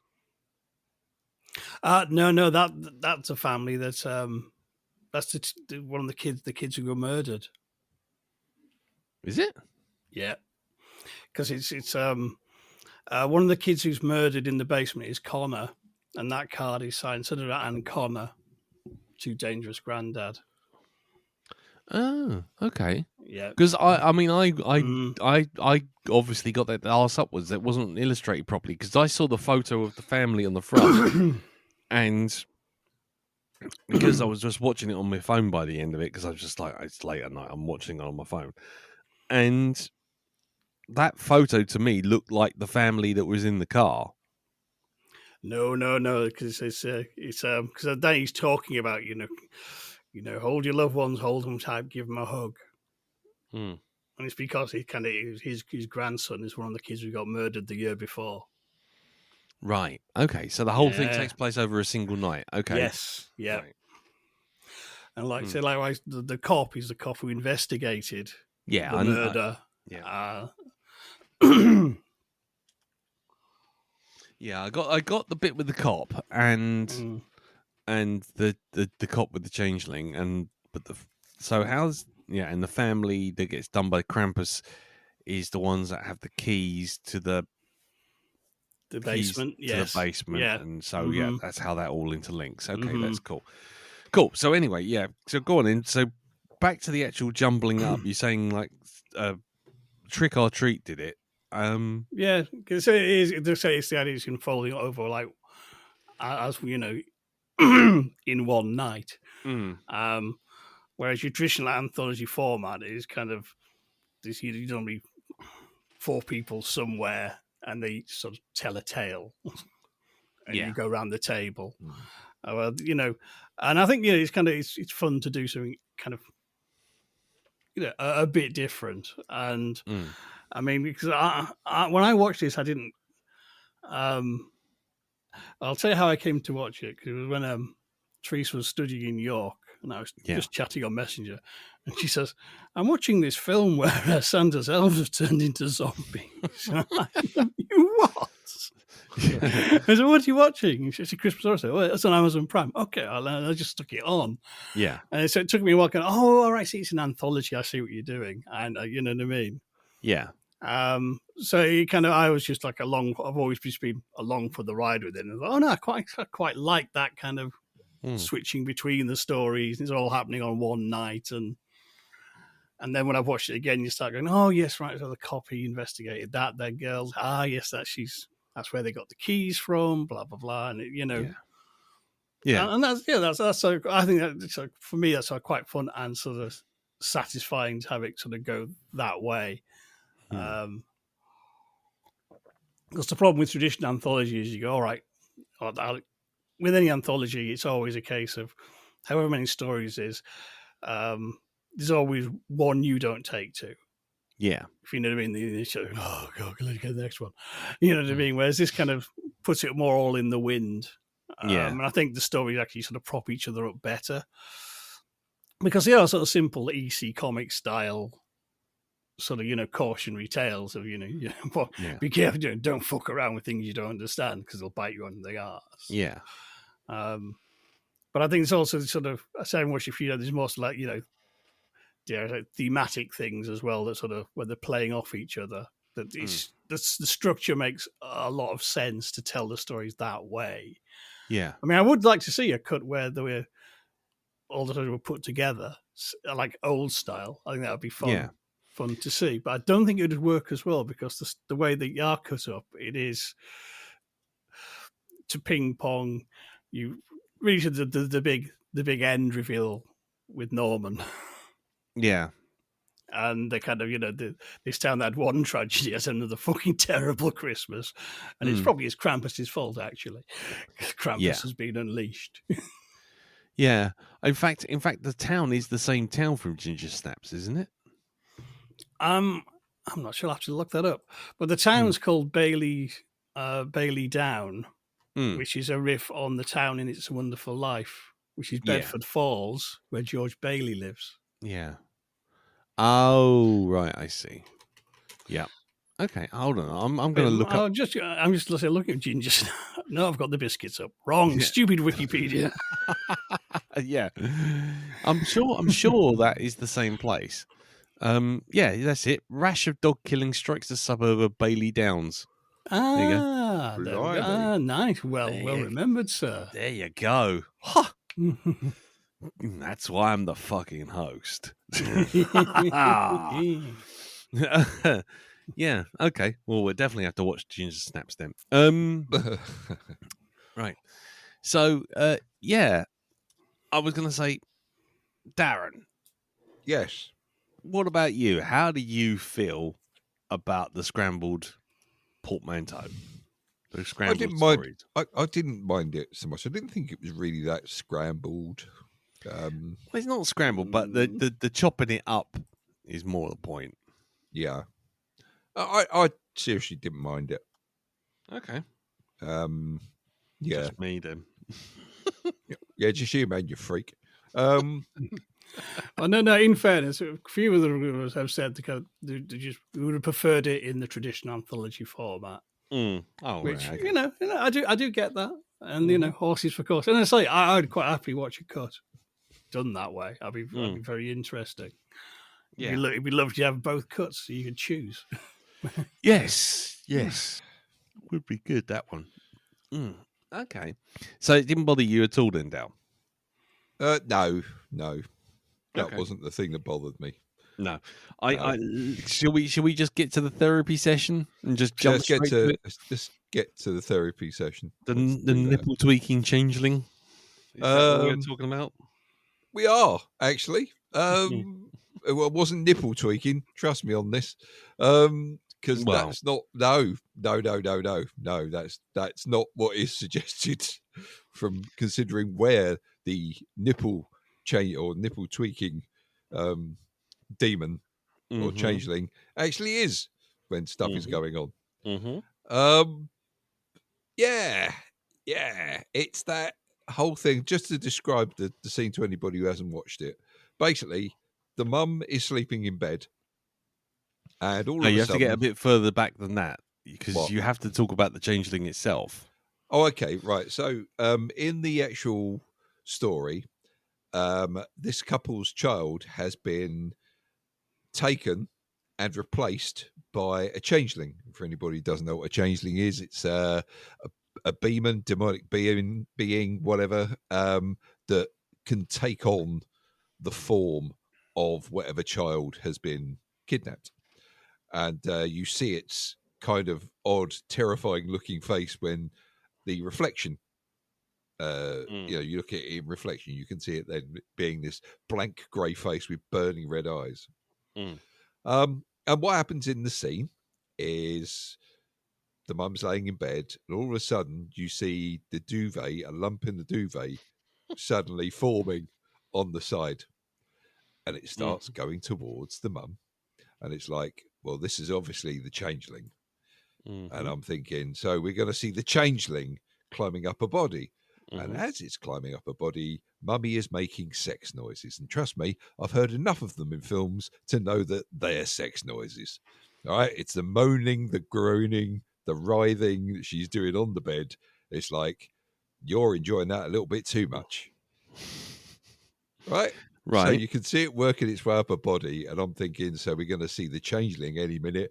And what pops out of the covers is a child's arm. And it's kind of like, oh, no, this is wrong. This is so wrong. Please, no. You couldn't even just turn it into a white claw, or something like that. Just do that. Just do that. Don't do that. Do this thing over here.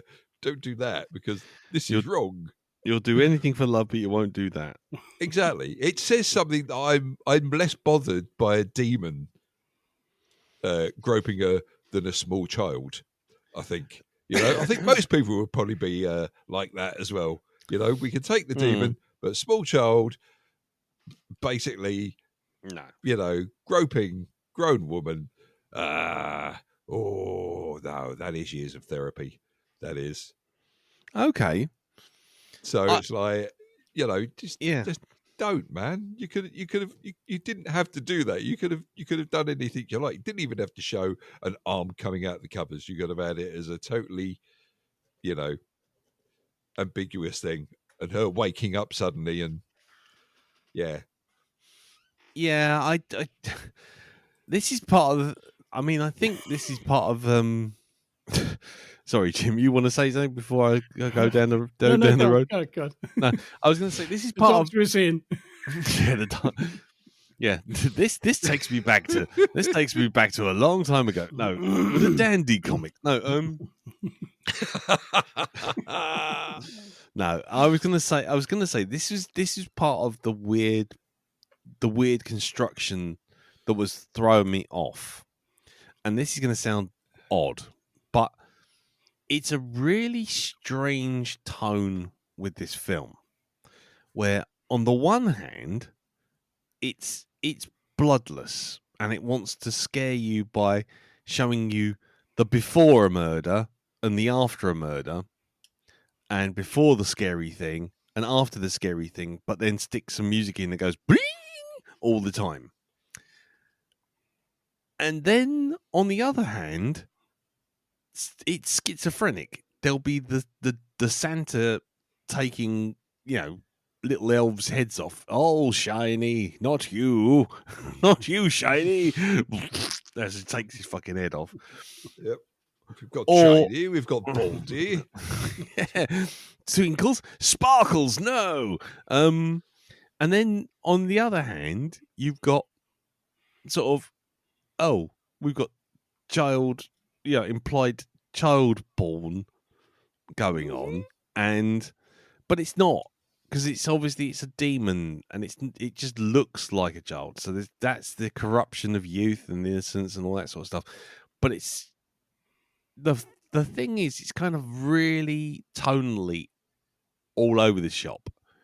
Because 1 minute it's like a PG-13 horror movie, like when Matey Boy refuses the girl in the basement, and then 5 seconds later you come back to the room, and it's like, oh, he's had his head bashed in and stoved in, and look, and it won't show you any of that. It's like, oh, right, okay. But then it's quite happy to show you, it's quite happy to have a whole thing where, and Santa Claus killing his wife. It's like, well, we can't show you his wife dying. So what we'll do, because that's a big no. So what we'll do is we'll have a silhouette thing and just some sounds. But then 5 minutes later, it's like, oh no, if you want to see a pretend child having pretend oral sex with his pretend mum, it's like, oh yeah, that's fine. we're off to the races here.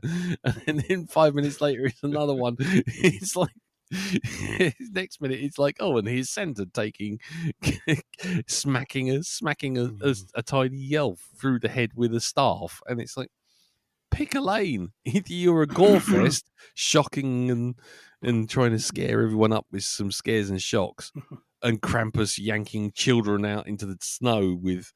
I think it's fairly hardcore all the way through, actually. Yeah, but then exactly. But then on the other hand, it goes. There's moments where it goes unusually coy, and it's like, hang on, is there actually 3 directors here? I mean, I know there's 3 people who worked on it who are. No, there was 3 directors. It was kind of like 3. Mm. Each one did different stories. Gotcha. So the idea, I think it's kind of, you don't have to show everything all of the time.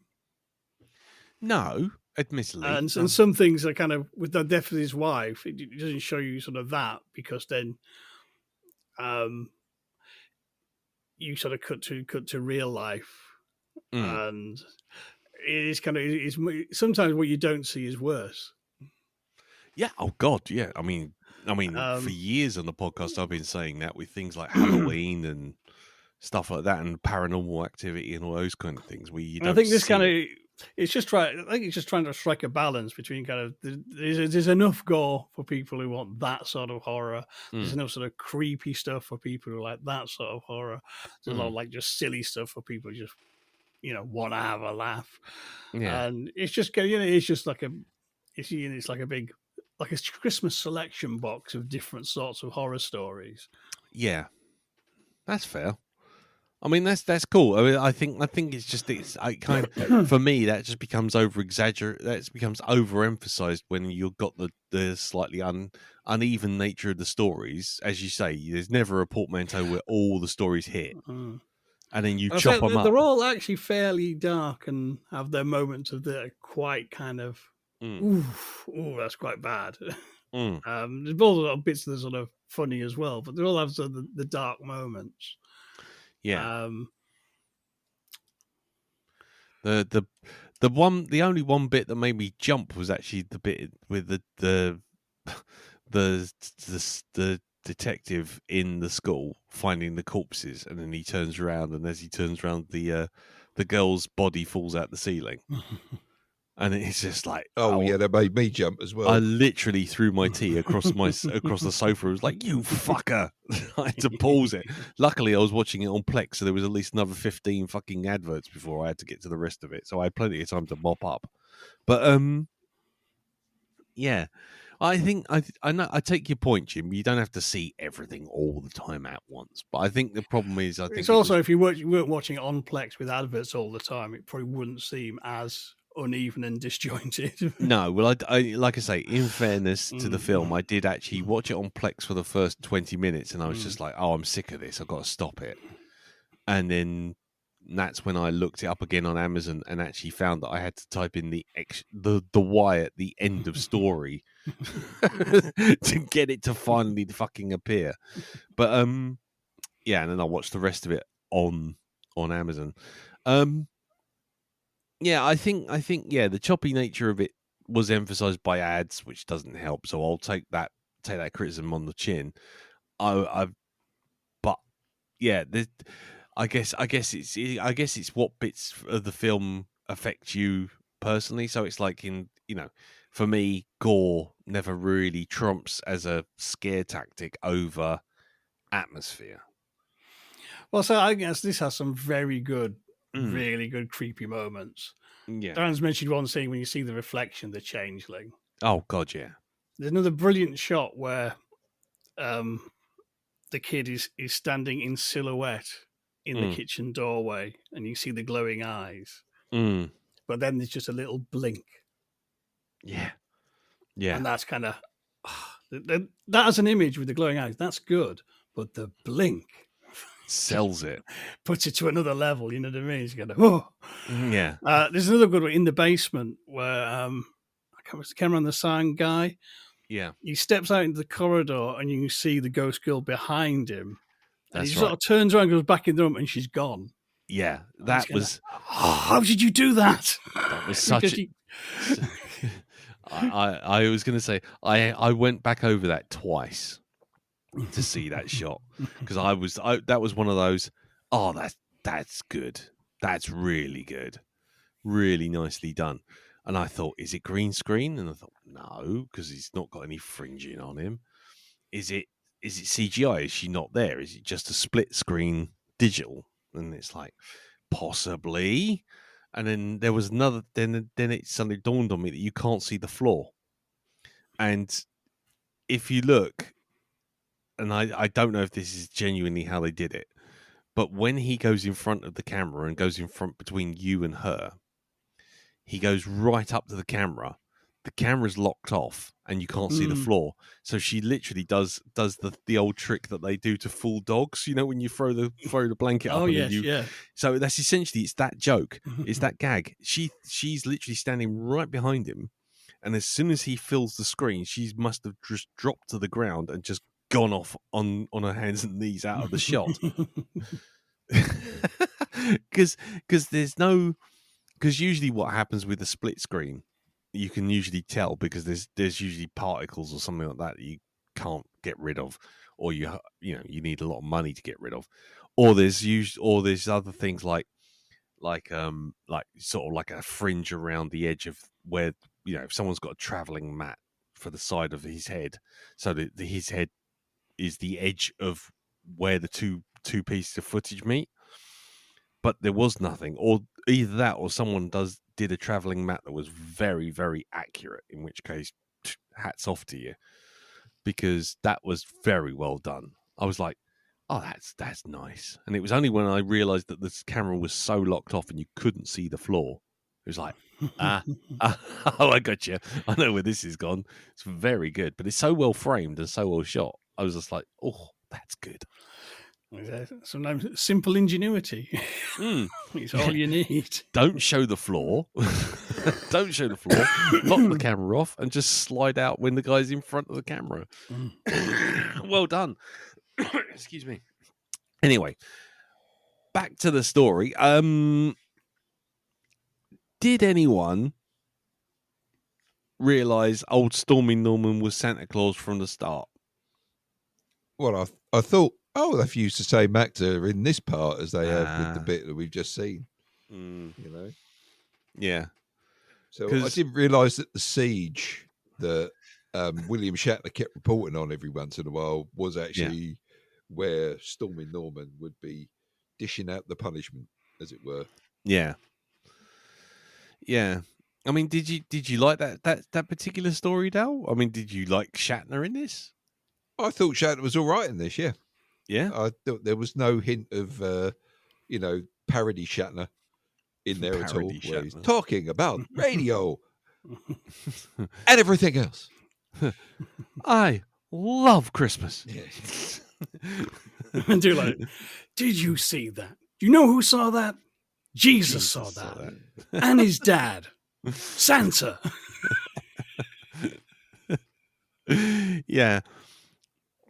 There is a certain there's a certain sort of like delight in his performance. I will say that normally he's not the arbiter of quality in my eyes. As soon as he appears, it's like someone's approached him in the convention and said, "I've got 5,000 quid. Do you want to come and sit in my garage for 20 minutes while I film you and you just read this script?" Oh yes, absolutely. Yeah, I think that's Yeah. the case. But yeah, but he did sell it. I'll give you that. He sold it. He gave it the full Shatner ham. The full Shatner ham with crack on it. Sham. Are we calling that a sham? Yeah. Mm. The Shat ham. The Shatner ham. I don't know, whatever you want to call it. But he did sell it. So Jim, you said to yourself that every portmanteau has a weakest entry. Which one for you in this was the weakest entry? I think probably the weakest story is the family in the car. Mm-hmm. I think that was the kind of the least developed. Mm. It doesn't need to be super developed, frankly. And having said that, it still has some nice reveals. I mean, because you get early on that these are appalling people, but it's only as it goes on you realize kind of like how appalling they are. Yeah. The cat murdering kid, for example. Yeah. I mean, that's a good little reveal. What do you think happens to our pets? Yeah. Why do you think they all keep disappearing? Yeah. Cool. What about you, Dal? What was the weakest story of your lot? I don't know. I think they were all. No, actually, I think the car one. Yeah. Yeah, I'll have to agree with Jim on this one. Possibly that one. But So, yeah. I had fun with just about every single one of them in this. Yeah. So Okay. yeah, I didn't think this was a terrible film or anything. But I saw it had promise. There's a lot of good stuff in there. Yeah. I mean, for me, the weakest one of the lot was actually, well, until it actually does the switcheroo that I saw coming, and I think that's the problem. I saw it coming, so that kind of killed it a bit. Was the Santa, because for me, had it just been Santa, I think I would have been happier. Because I was just like sitting there and it's just like, oh, right, okay, we're going to just have some fun with the elves being infected by, becoming a zombie horde. Okay, fine. I can go with that. It's silly. It's fun, but I've seen countless movies where they've tried to do something cool with Santa, like, he's a secret agent or he's a, whatever. And I thought, well, fine. Do you know what? They're having fun with it. Let's do it. Let's go with it. But then I thought, oh no, hang on. This is Storming Norman. And to me, once my brain twigged it, because I kind of twigged it as soon as I saw him put the "fuck Christmas" up, and I thought, oh, like you, Dal, I thought, oh, they got the same actor. And then they never, ever cut to Storming Norman again. And it's like, no, we're seeing Storming Norman in his head being Santa Claus. And once I kind of latched onto that in my head, not saying that I figured it out and I was so amazing, but it's just more just the fact that once I had that in my head, all of the zombie stuff stopped being fun. It just became, okay, let's just get to the end. Let's just get to the end. Give me the reveal. Because I found all the other stories far more interesting than that. But that's, because it's fun if it's being fun. But to me, it's not being fun if it's just dragging out essentially a you never guess what, you never saw that coming, and it's just like, well, actually, I did. Just stop wasting my time. Let's get back to the people in the basement. So, yeah, that was for me was the weakest one. What was the strongest episode for you guys? I do like the Changeling one. But there's some really good stuff in the basement one as well, which is really even just down to that, the choice, whoever the prop master was, who picked those hideous nativity dummies. Oh God, yeah. Which is kind of thing. I mean, I've got a slight obsession about props, and you've got to get things that look right. Yes, it's like if there's an old painting or an old book in a film, they often get it wrong. It's too elaborate. You know what I mean? And like in this movie, I think in the hands of a not as gifted prop department, you'd had some really obviously proper being made by the effects guys, scary looking dummies.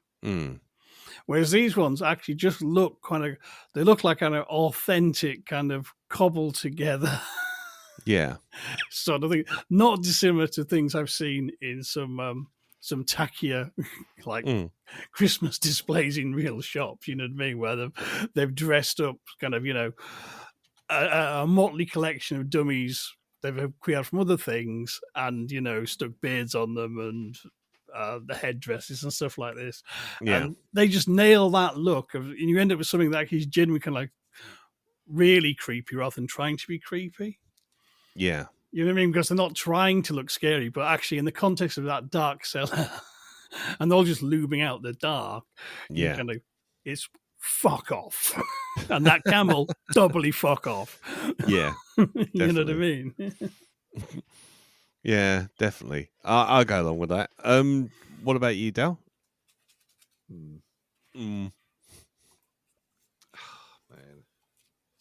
I don't know so much. It's very difficult.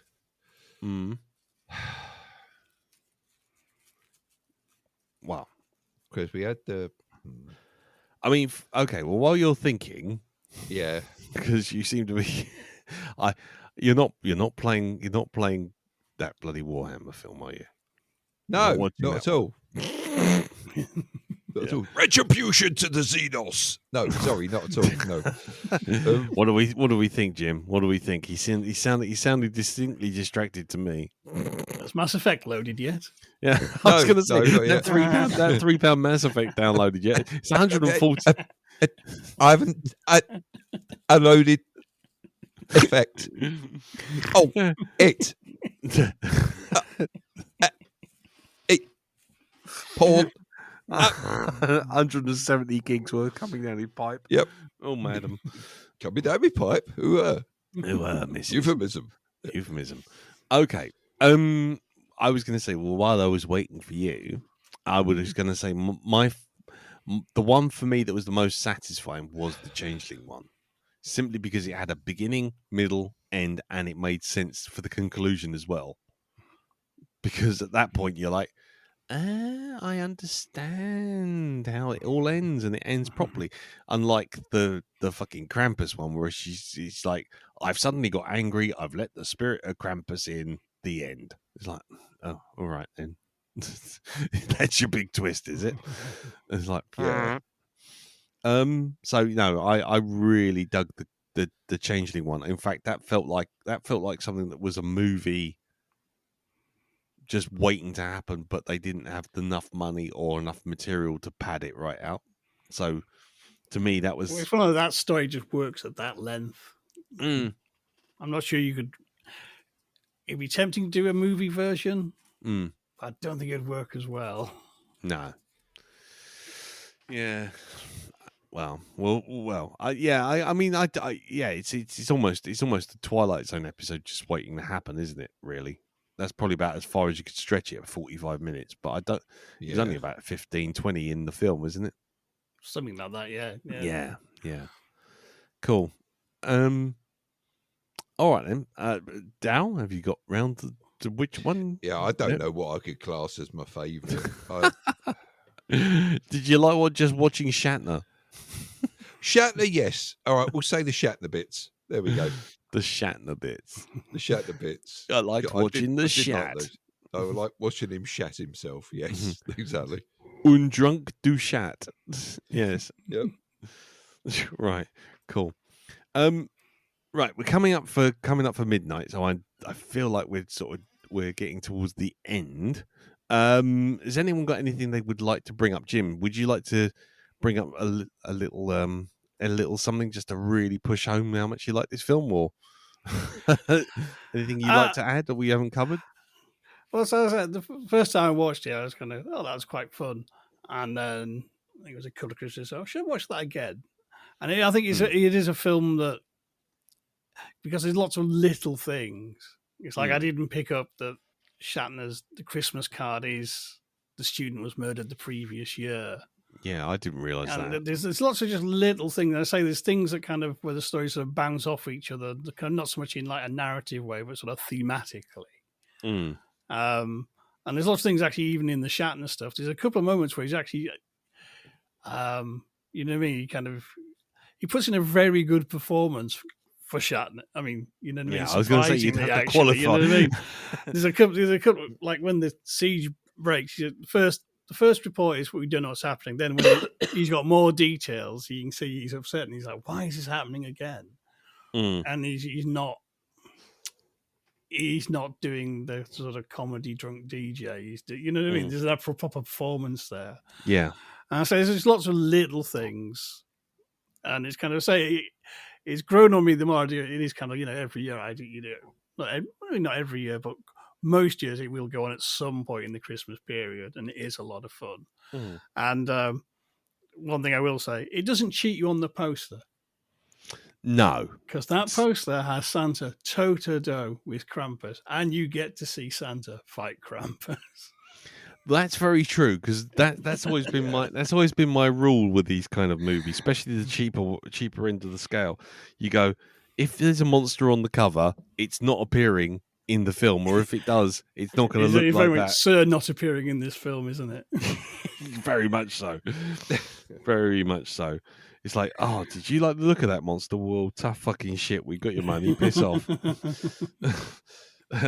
So yeah. They don't stiff you for the monster action, for the Krampus. And I think it action. is a great looking Krampus as well.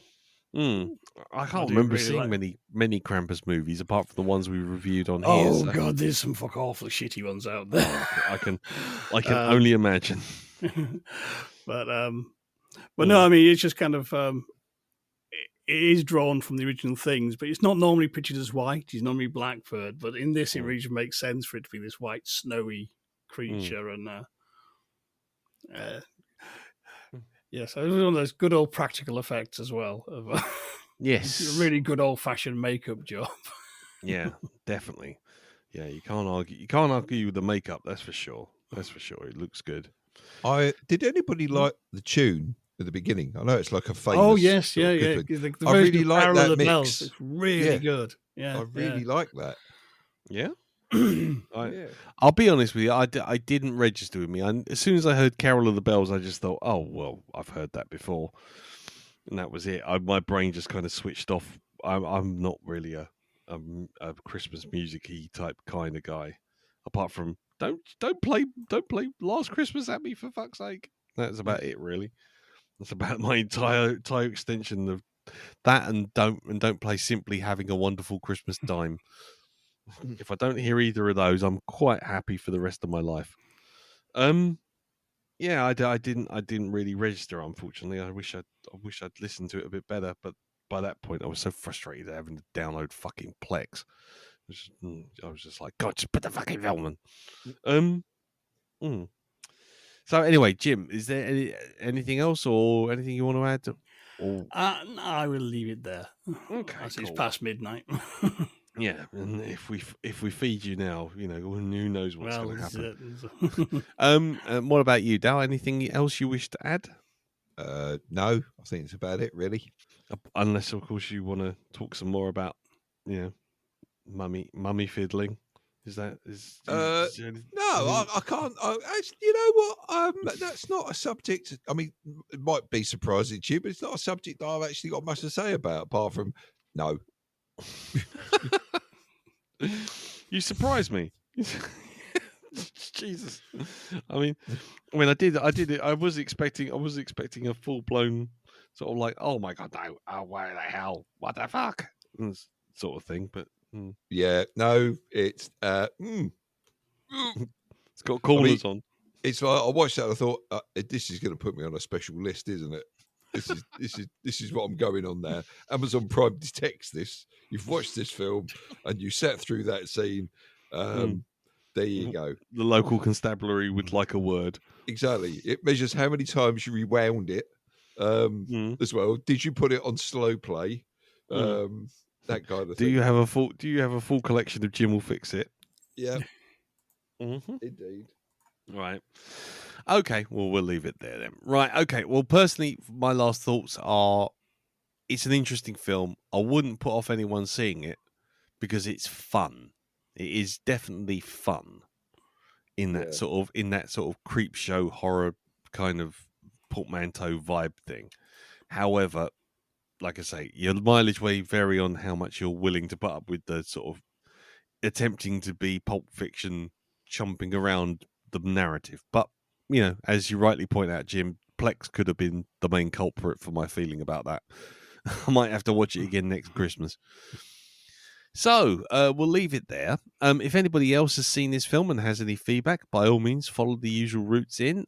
Just send us an email at feedback@blackdogpodcast.com or jump on the Facebook group, facebook.com/groups/the Black Dog Podcast, and leave us some feedback underneath the episode. Right. Right, we'll leave it there. Now, it is my turn to pick, unfortunately. It is the last movie we'll be reviewing of the year, because we'll do next week. We'll be back on the 17th, back to Tuesdays, and the following Tuesday will be Christmas Eve. And you know what? If tradition holds true, I will be buying and wrapping all of my presents on Christmas Eve. So I will not be doing a podcast on Christmas Eve. So next week's the last movie. Now I'm trying to think: do we want to go out on a positive note, or at least an attempted positive note, or do we want to go out on a "what the fuck have you made me watch" note?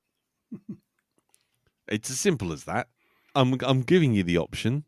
You've got upbeat, possibly good, because I haven't seen it, or you've got what the fuck, Mr. Metcalf? Please let 2024 end in a fiery blaze of glory kind of vibe. Over to you, chaps. Which one are you willing to put up with? Blaze of glory, nothing but rant and raving, fuck Christmas, burn 2024 to the ground, or maybe this is a positive thing. I don't know. What do you think, Jim? What are you feeling? Are you feeling like, you know, like you want to go a bit weird?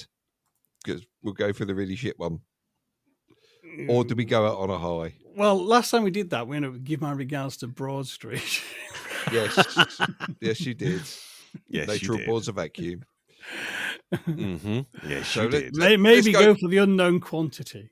Let's do it. Let's go for the hum. Let's go for the possible humdinger. The possible humdinger, you want the positive one? Yes, indeed. Because I think you've seen it, so I think we might be all right. Oh, okay. Go on then.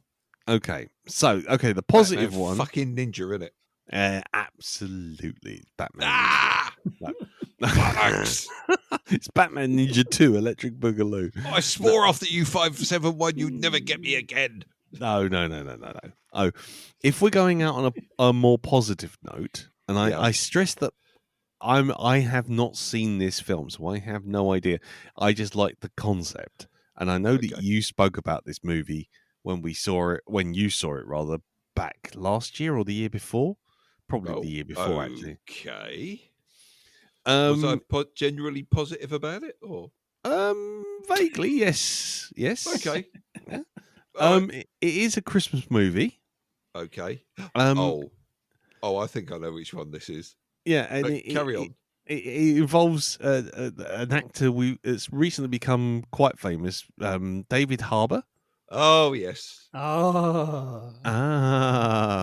And it is Violent Night. Yep. Yes, Violent Night. I was wondering if you were going to keep with the sort of like the spirit of the last one. And do Well, yes. Well, it was either that or it was going to be Hot Frosty.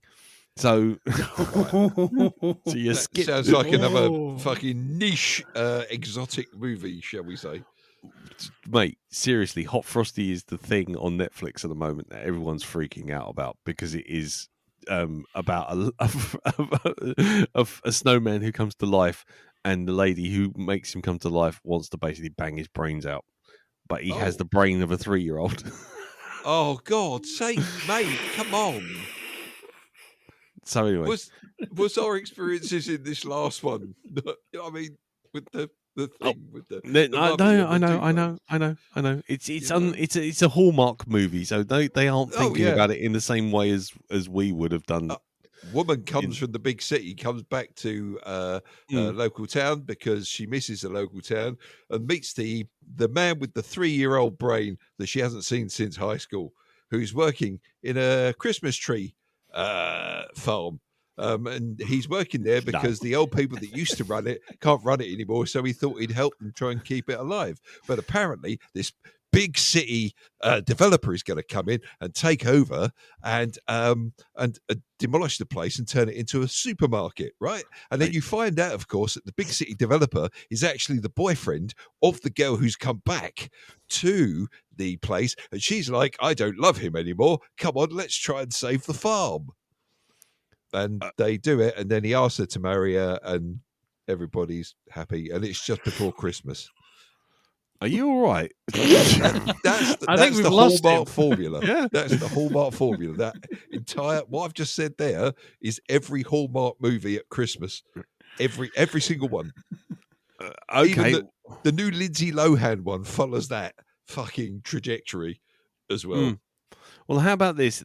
Hot Frosty's description was, when widow Kathy magically brings a snowman to life, his innocence helps heal her heart. Oh, good Lord.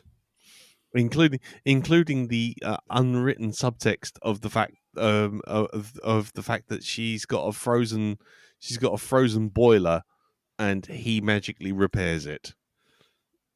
So basically, she's groomed him. If she's created him, she's groomed him for a certain purpose. Yes, and he comes and fixes her boiler.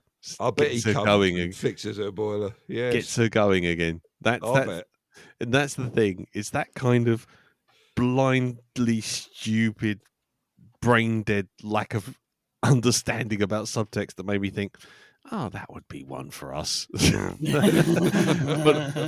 no, you've picked Violent Night. Oh, okay. So there you go. Yeah. Basically, sand hard. Yes. Yes, it is. Die Hard with a Santa.